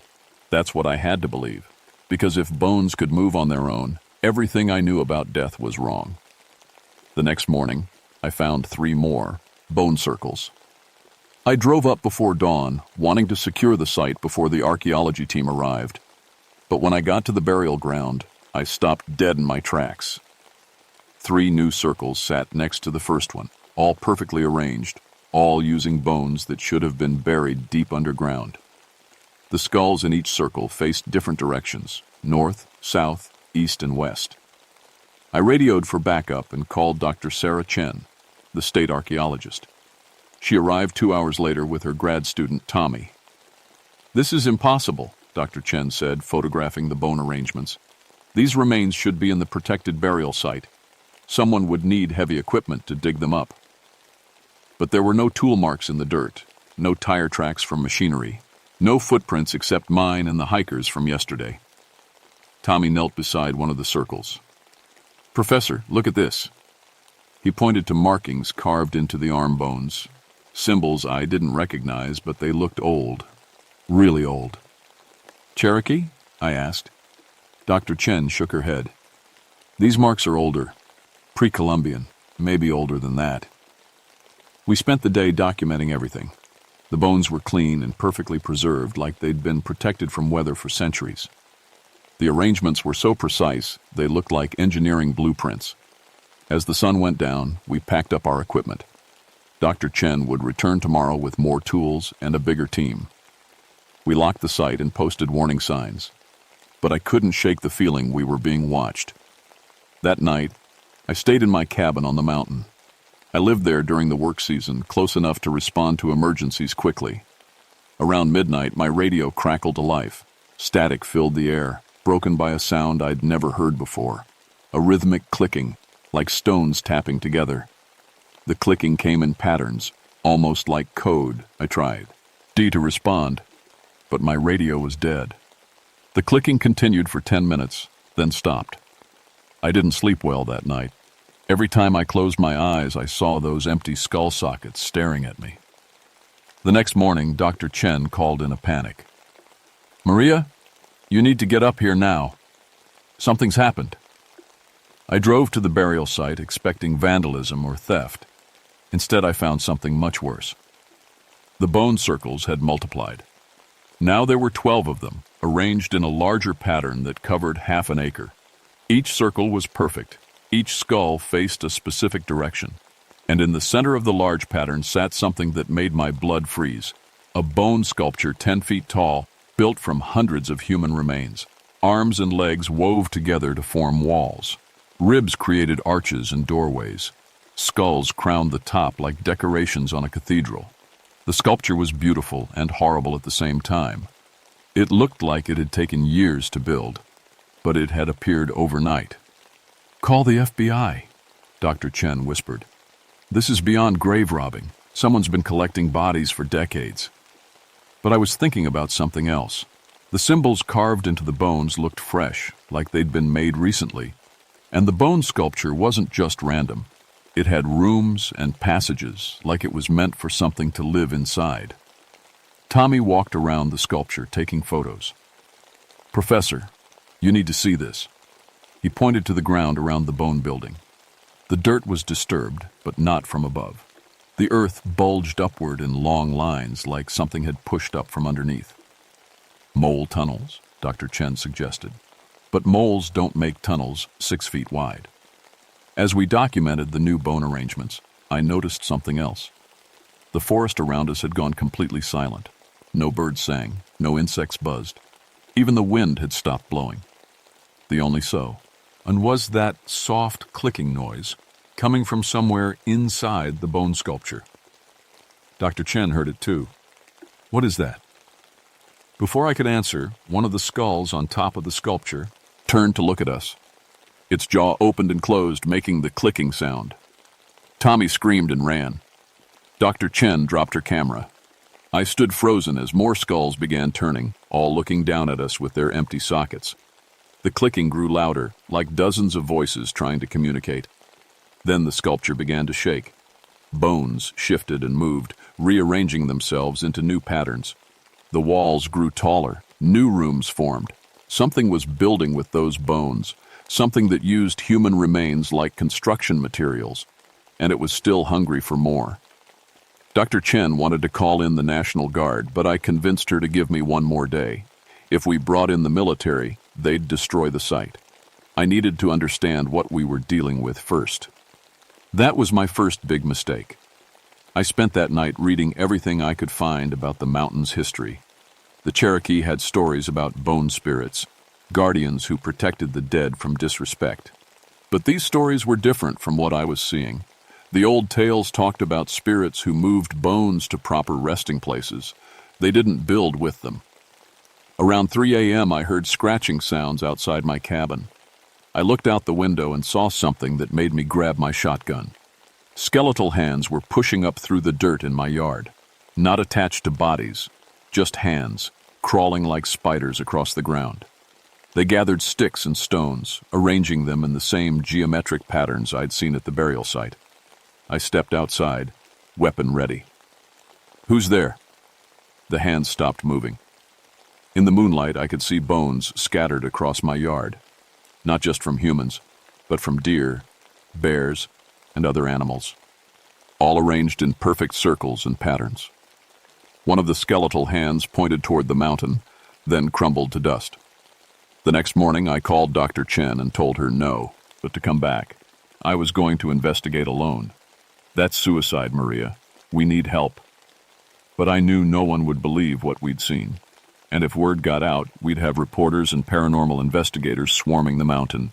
The Cherokee burial sites would be destroyed by curiosity seekers.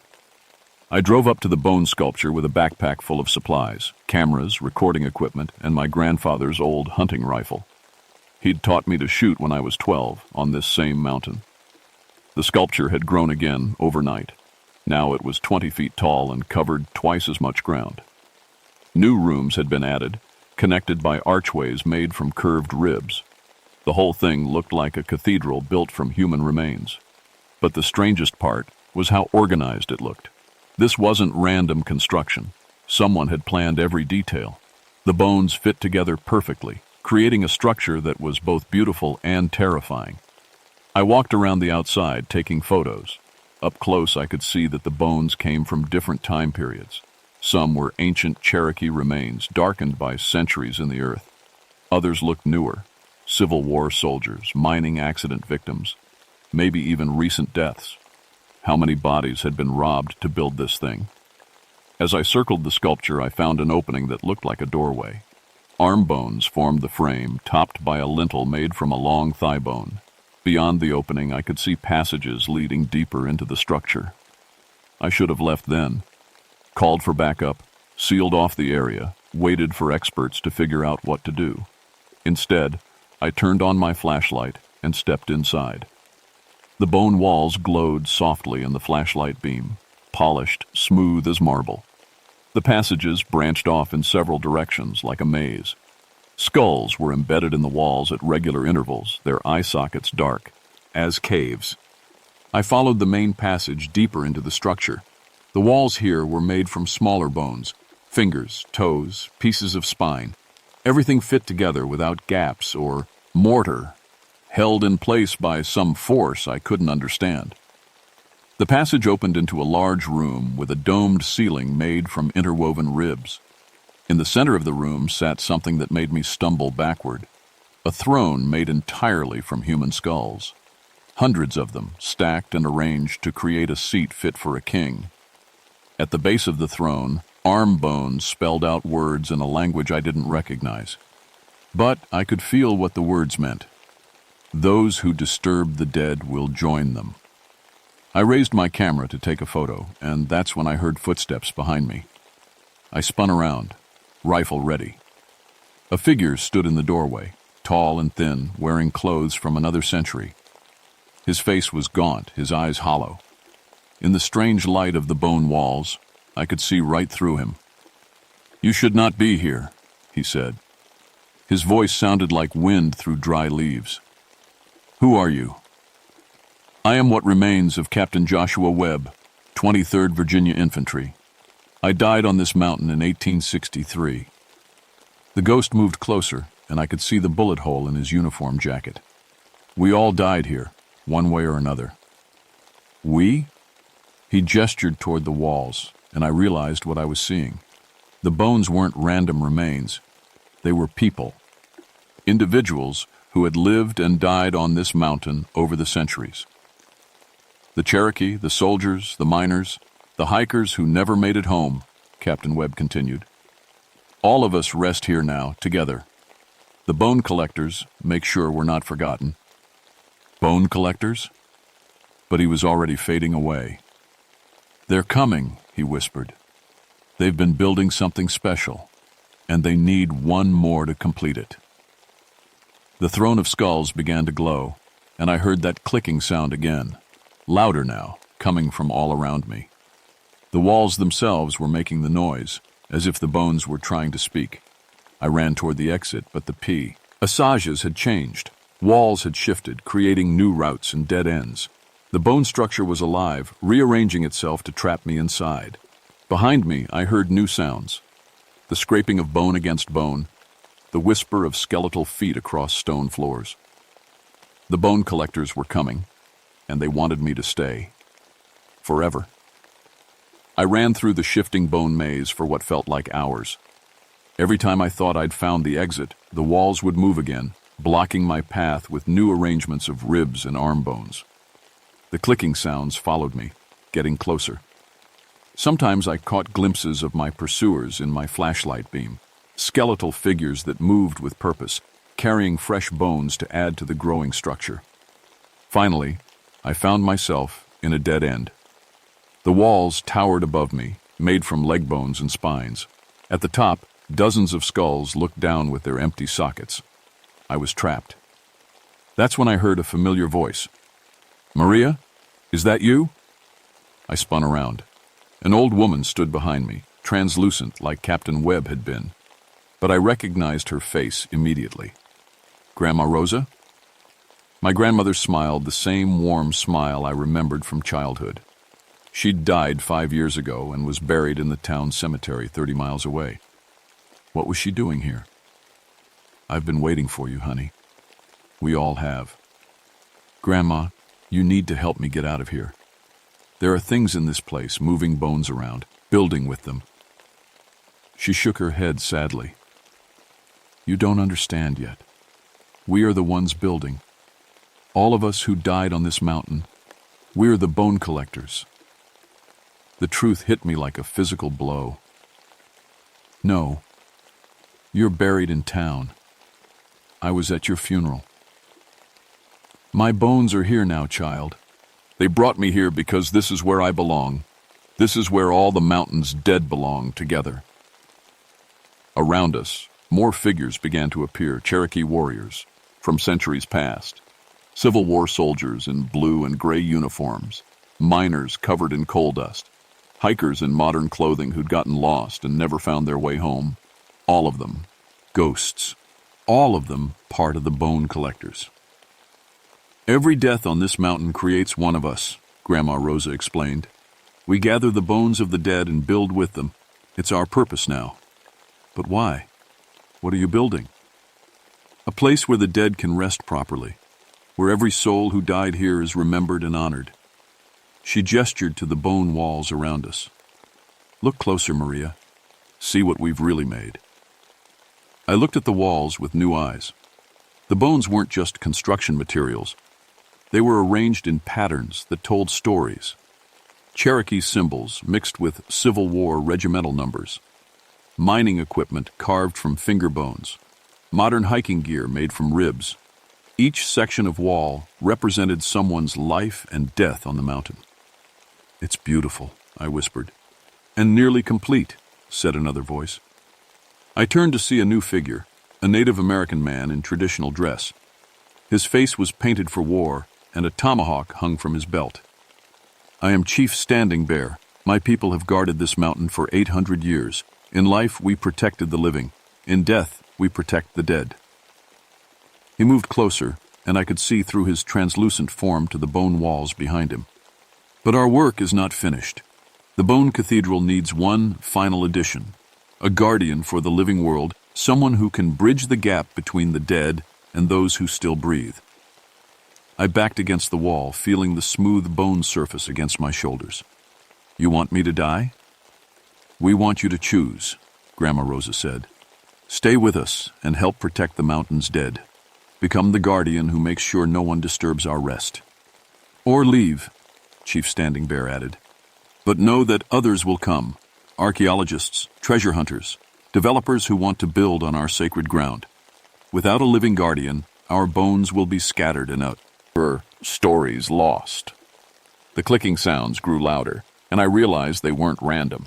The bone collectors were speaking to each other in a language made from the tapping of bone on bone. What are they saying? I asked. They're voting. Captain Webb's voice came from somewhere in the walls. Deciding whether you're worthy to be our guardian. The clicking stopped. In the silence, I could hear my own heartbeat echoing off the bone walls. Then Chief Standing Bear nodded. You have been chosen. Your respect for the dead, your years protecting our burial sites. These things matter to us. He reached out his ghostly hand. Take my hand and cross over.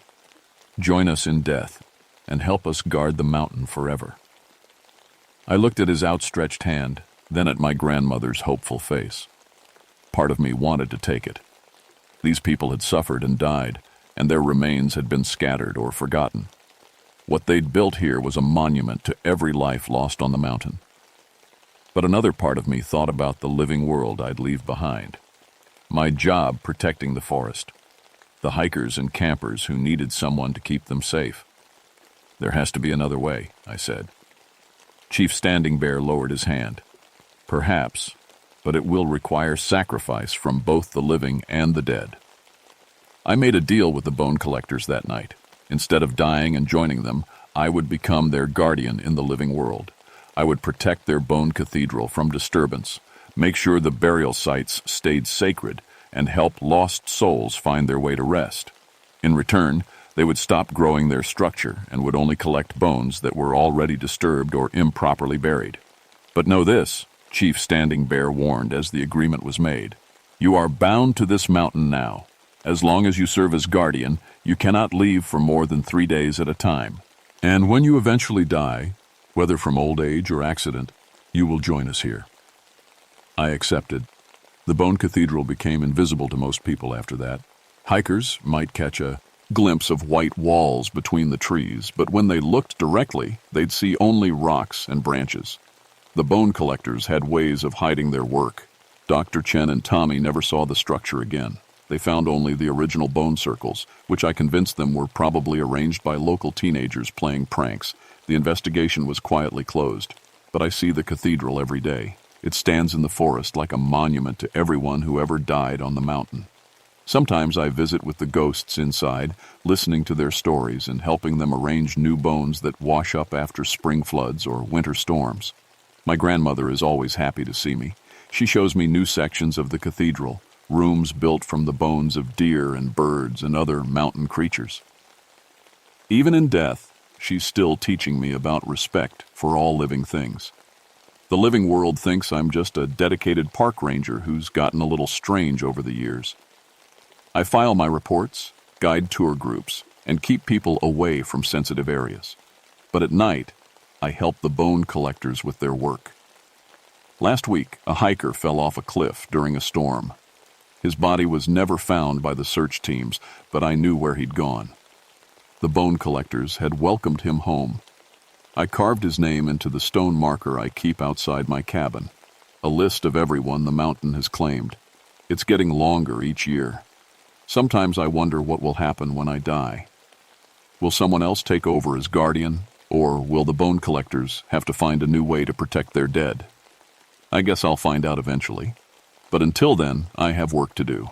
The mountain remembers every soul that died here, and so do I. It's my job to make sure they're never forgotten. If you ever visit Spruce Knob, be respectful. Watch where you walk. Don't disturb anything that looks old or important. The dead are always watching, and they have very long memories.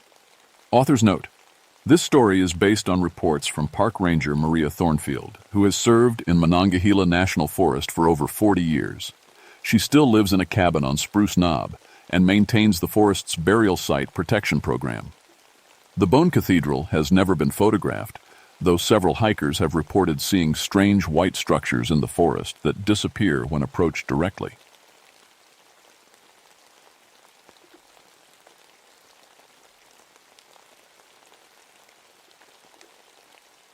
My name is David Moonwhisper, and I've been a park ranger at Cherokee National Forest for 15 years. People always ask about my last name. My grandmother was Cherokee, and she used to say our family could hear the moon's secrets. I thought it was just pretty talk until August of 1972. I worked the night shift at Roan Mountain State Park in Tennessee. Most folks don't know we have rangers who work all night, but someone has to watch over the campers and hikers who think the mountains are safe after dark. The mountains are never safe after dark. My job is special because I run the astronomy programs. Roan Mountain sits high up, away from city lights, making it perfect for watching stars. During the Perseid meteor shower in August, we get visitors from all over who want to see shooting stars rain down from the sky. That's when it happened. I'm 40 years old, and I've seen every shadow on this mountain. I know which trees cast long fingers across the trails, which rocks make weird shapes in moonlight, and which caves echo sounds back at you. After 15 years of walking these paths with just a flashlight, you learn every corner of your territory. The Cherokee people say this mountain is sacred. My grandmother told me stories about dancers who performed ceremonies here hundreds of years ago. She said the spirits never really left. They just learned to hide better. Cherokee ghost stories were cultural metaphors, I always figured, just ways to teach respect for the old ways. Until shadows started dancing without bodies. It was August 15th, 1972. New moon meant perfect darkness for the meteor shower. I had 12 people signed up for the midnight astronomy program. Families with kids, some college students, an older couple from Georgia. Everyone was excited because the weather was perfect. Clear skies, no wind, temperature just cool enough to make you want to stand close. See to other people. I set up the big telescope on the high plateau, the same spot where Cherokee dancers used to perform ceremonies before the government took their land. The irony wasn't lost on me. Now we brought white folks up here to look at stars where my ancestors once looked to the spirits. Okay, everyone, I called to the group. The Perseid meteors come from the constellation Perseus, right over there. I pointed northeast. We should see one shooting star every minute or so. Some might leave trails that glow for several seconds. A little girl tugged on her mother's sleeve. Mama, why are there people dancing over there? I looked where she was pointing. Nothing but empty ground between two big oak trees. Where, honey? Her mother asked. Right there. The shadow people. They're spinning in a circle. I walked over to the spot. My flashlight showed only pine needles and old leaves. No dancers, no people. But something felt wrong. The air was too still, too quiet. Even the night bugs had stopped making noise. Just tricks from the starlight, I told the little girl. But I kept my flashlight pointed at that spot for the rest of the night. We saw plenty of meteors, beautiful streaks of light burning up in the atmosphere, just like I'd explained dozens of times before. But twice I caught myself looking away from the sky to check that empty space between the oak trees. And twice, just for a second, I thought I saw something moving. The group left happy around 2 a.m. I stayed behind to pack up the telescope. That's when I heard it. A soft drumming sound, like heartbeats echoing off the mountain. And underneath the drumming, voices singing in words I almost recognized. Cherokee words. My grandmother's language floating through air that should have been silent. I grabbed the telescope and headed back to the ranger station faster than I should have walked on a dark mountain trail. But every few steps I had to stop and look behind me, because I swear I could feel eyes watching from the shadows between the trees. At the station I wrote in my log, astronomy program completed successfully, 12 participants, clear weather, good meteor visibility. I didn't write about the little girl's question or the drumming or the feeling that something had followed me down the mountain. Some things don't belong in official reports. 3 nights later, I got my first radio call about the shadow dancers. "Ranger Station, this is Campsite 7, came a shaky voice through the static. "We need someone up here right away." I grabbed my radio and emergency kit. "This is Ranger Moon Whisper. What's your emergency?" "There are people dancing around our tent, in the dark, but we can't see who they are." I drove the parked truck up the winding mountain road to Campsite 7. The Henderson family from North Carolina. Mom, Dad, 2 teenage boys. They'd been camping in our park for 3 years straight, never caused any trouble. Mrs. Henderson met me at their picnic table. She was wrapped in a blanket even though the night was warm. "It started about an hour ago," she said. "We were sitting by the fire when we heard singing. Beautiful singing, like a church choir. Then we saw the shadows." "What kind of shadows?" "People shadows, moving in a circle around our tent. Dancing shadows, but no people making them." Mr. Henderson pointed to the ground around their orange dome tent. "Look at this." I shined my flashlight down. The grass was pressed flat in a perfect circle around the tent, like many feet had danced there over and over. But there were no footprints, no shoe marks, just the bent grass showing where dancers had moved. "Did you see the people casting these shadows?" I asked. "That's the thing," said one of the teenage boys. "The shadows moved like they were dancing to music, but there was nobody there. Just the shadows on the ground and on our tent walls." I walked the circle slowly, looking for any sign of who might have done that. Pranksters from another campsite, maybe. But the nearest other campers were half a mile away, and this dance circle was too perfect, too precise. "The singing stopped when we yelled," Mrs. Henderson added, "but the shadows kept dancing for another few minutes. Then they just faded away." I helped them move their tent to a different spot and told them to radio me if anything else happened. But I didn't leave. I parked my truck where I could watch Campsite 7 and waited. At 2:47 a.m., it started again. First, the singing. Multiple voices harmonizing in Cherokee. Words I remembered from my grandmother's bedtime songs. Then the shadows appeared. Not cast by trees or rocks or clouds over the moon. These shadows had human shapes, moving in the slow, rhythmic steps of traditional Cherokee dancing. I counted 7 shadow figures holding hands in a circle. They moved clockwise around the empty campsite where the Hendersons had been. The shadows were dark against the pale ground, clear as if cast by bright light, but there was no light source, only the dim stars above. I grabbed my camera and tried to take pictures. The flash went off, but when I looked at the photos later, they showed only empty ground. Yet I could still see the shadow dancers moving right in front of me. One shadow broke from the circle and moved toward my truck. I watched my own shadow on the dashboard, cast by the dome light, lean forward like it was trying to get out and join the dance. I turned off the dome light fast. The shadow dancers continued their ceremony for exactly 20 minutes. Then they faded away like smoke, leaving only the pressed-down grass in a perfect circle. I sat in my truck until sunrise, writing notes and trying to make sense of what I'd seen. Cherokee spirits, my grandmother would have said. Ancestors keeping the old ways alive. But I was a park ranger, trained in first aid, and fire prevention and wildlife management. I dealt with facts, not ghost stories. By morning, I'd almost convinced myself it was some kind of optical illusion, temperature inversions. Could create weird light effects. The meteor shower might have left atmospheric disturbances. There had to be a scientific explanation. Then I found the second circle. This one was at the astronomy program site, pressed into the ground exactly where I'd set up the telescope 3 nights earlier.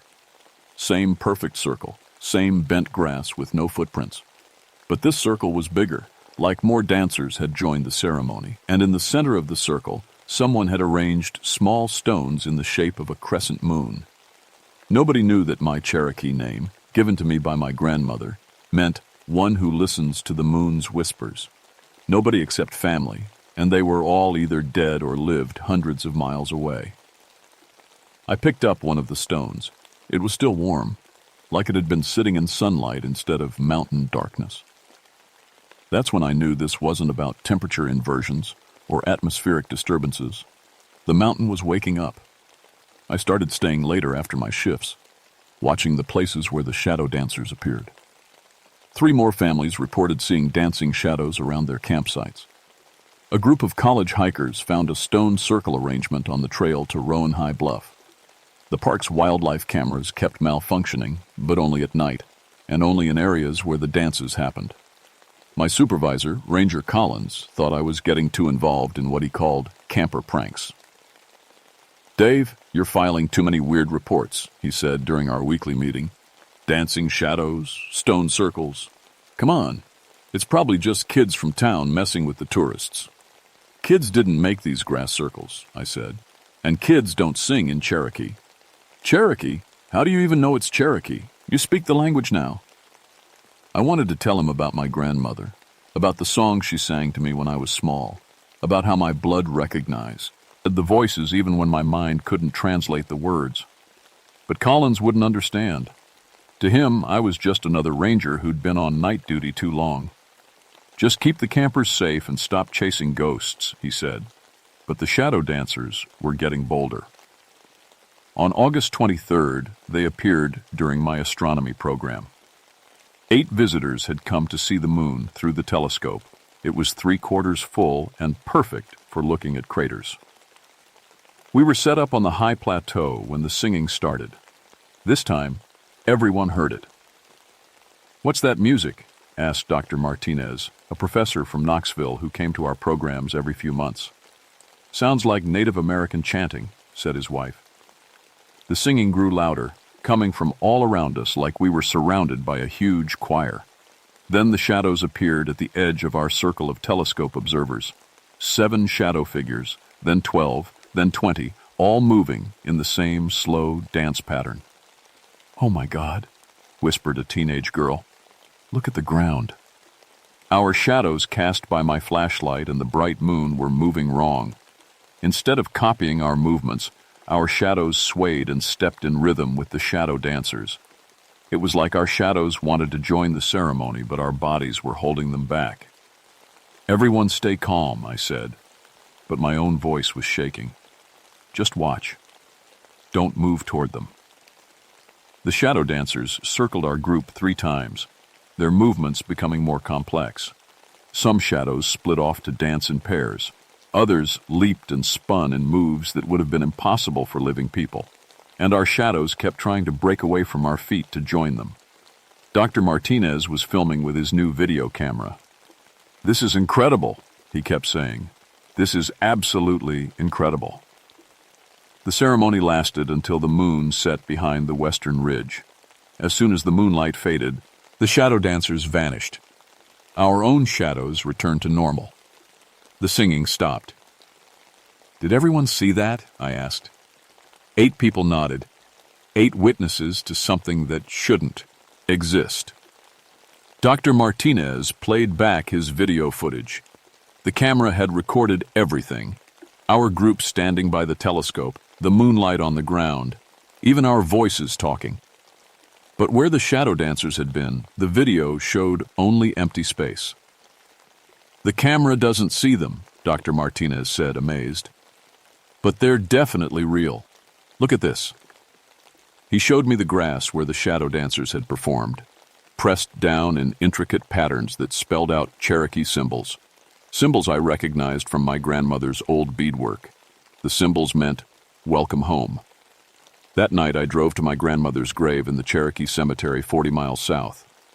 I hadn't visited in 2 years, not since my mother died. But I needed to ask her about the shadow dancers, even if she couldn't answer. Her headstone read, "Mary Moonwhisper. She kept the old ways alive." I sat in the grass and told her about everything. The dancing shadows, the stone circles, the Cherokee singing, the way our shadows tried to join their ceremony. I told her I was scared, but also curious. Part of me wanted to understand what the shadow dancers wanted. The wind picked up while I talked, making the pine trees whisper above her grave. And in that whispering, I heard her voice again, speaking the Cherokee words she'd taught me as a child. "They're calling you home, little moon. Your people need you to remember.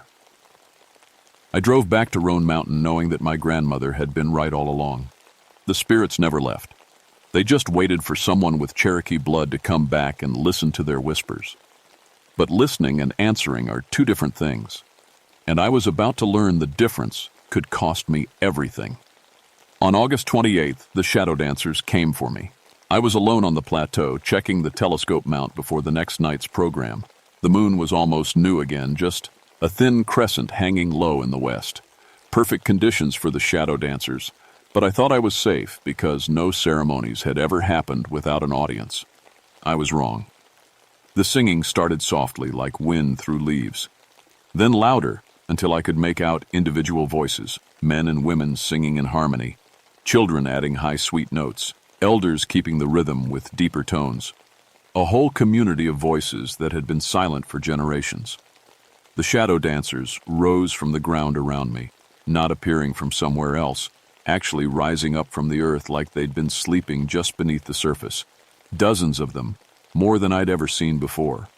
They formed 3 circles. I stood in the center. The inner circle was 7 shadow figures holding hands, moving in the basic dance steps my grandmother had tried to teach me when I was young. The second circle was 12 dancers performing more complex movements, leaping, spinning, weaving between each other in patterns that told stories. The outer circle was 20 or more shadow figures moving in what I recognized as a war dance, fierce and powerful and protective. And in the center, my own shadow began to move, not copying my movements, moving on its own, like it had finally broken free from my body. I looked down and watched my shadow dance the steps I'd never learned, performing ceremonies I'd only heard about in my grandmother's stories. "Little moon," a voice said inside my head, not heard through my ears, but spoken directly into my thoughts. "You have Cherokee blood. You can hear the old songs. Will you dance with your people?" I tried to answer out loud, but my voice wouldn't work. The shadow dancers were pulling something from me. Not my body, but something deeper. Something that lived in my blood and bones and memories. "We are your ancestors," the voice continued. "We'd danced here when this mountain was young, when the Cherokee Nation was strong, when our ceremonies kept the world in balance. But the white men came. They took our land. They forbid our dances. They made our children forget the old ways." My shadow was dancing faster now, performing moves that made my actual body feel tired, even though I stood perfectly still. We became shadows to survive. We hid in darkness so our ceremonies would not die. For generations, we waited for someone with Cherokee blood to come back to this sacred place. Someone who could learn the old ways and teach them to the living world again. I understood now why the little girl had seen them first, why all the witnesses were families with children. The shadow dancers appeared to people who still believed in magic, who hadn't lost the ability to see beyond the ordinary world. But if I join you, I managed to think, what happens to my body? What happens to my life? "Bodies age and die," the voice said sadly. "Shadows are eternal. You could preserve our culture forever. You could ensure the ceremonies never end." My shadow was leading the inner circle now, teaching the other shadow dancers moves they seemed to have forgotten, and with every step my shadow took, my body felt lighter, less solid, like I was fading away. I thought about my life, 15 years of night shifts, astronomy programs for tourists, filing reports nobody believed.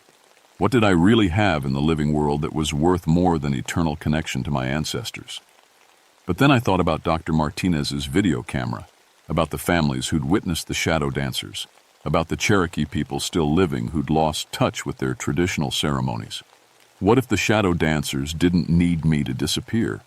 What if they needed me to stay alive and serve as a bridge between their world and ours? "There's another way," I said, finding my voice again. "I can learn your ceremonies and teach them to living Cherokee people. I can help you connect with the world again without hiding in shadows." The sing stopped. All the shadow figures turned toward me, and I felt the weight of generations looking through my soul.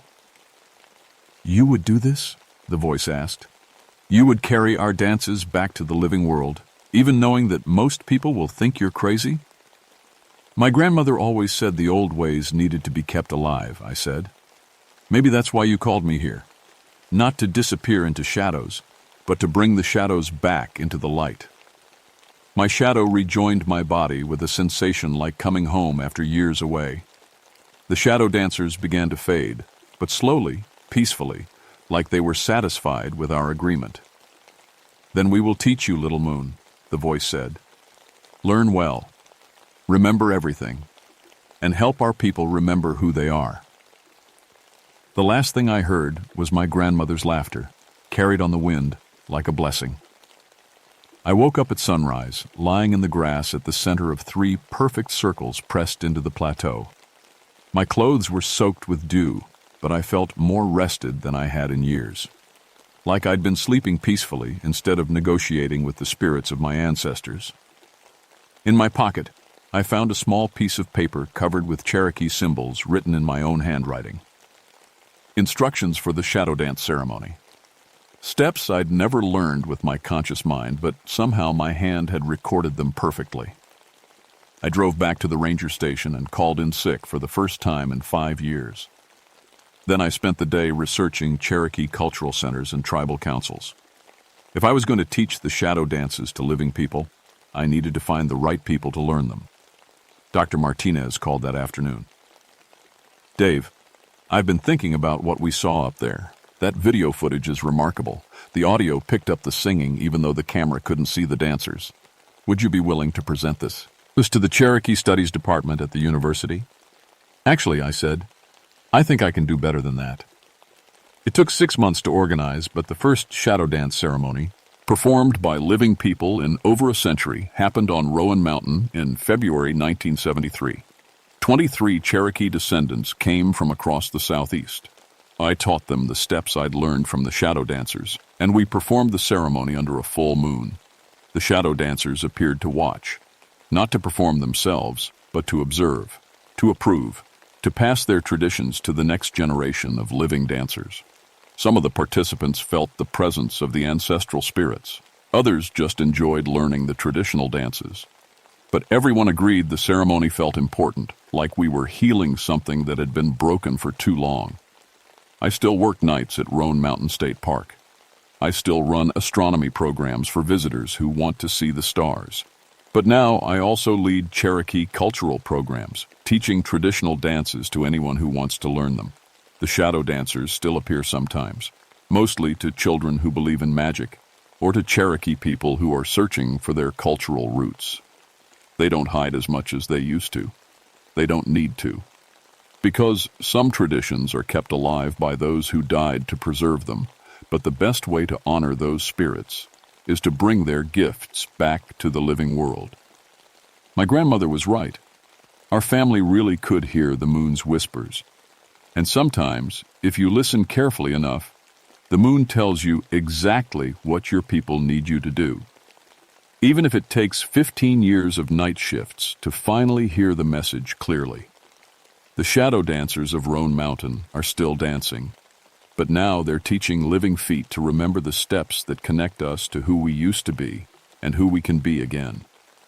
If you ever visit Cherokee National Forest on a clear night when the moon is dark, listen for the singing. Look for shadows that move without bodies casting them. And if you have Cherokee, a blood flowing in your veins, don't be surprised if your own shadow starts to dance. The ancestors are always calling their children home. It's just a matter of whether we're ready to answer.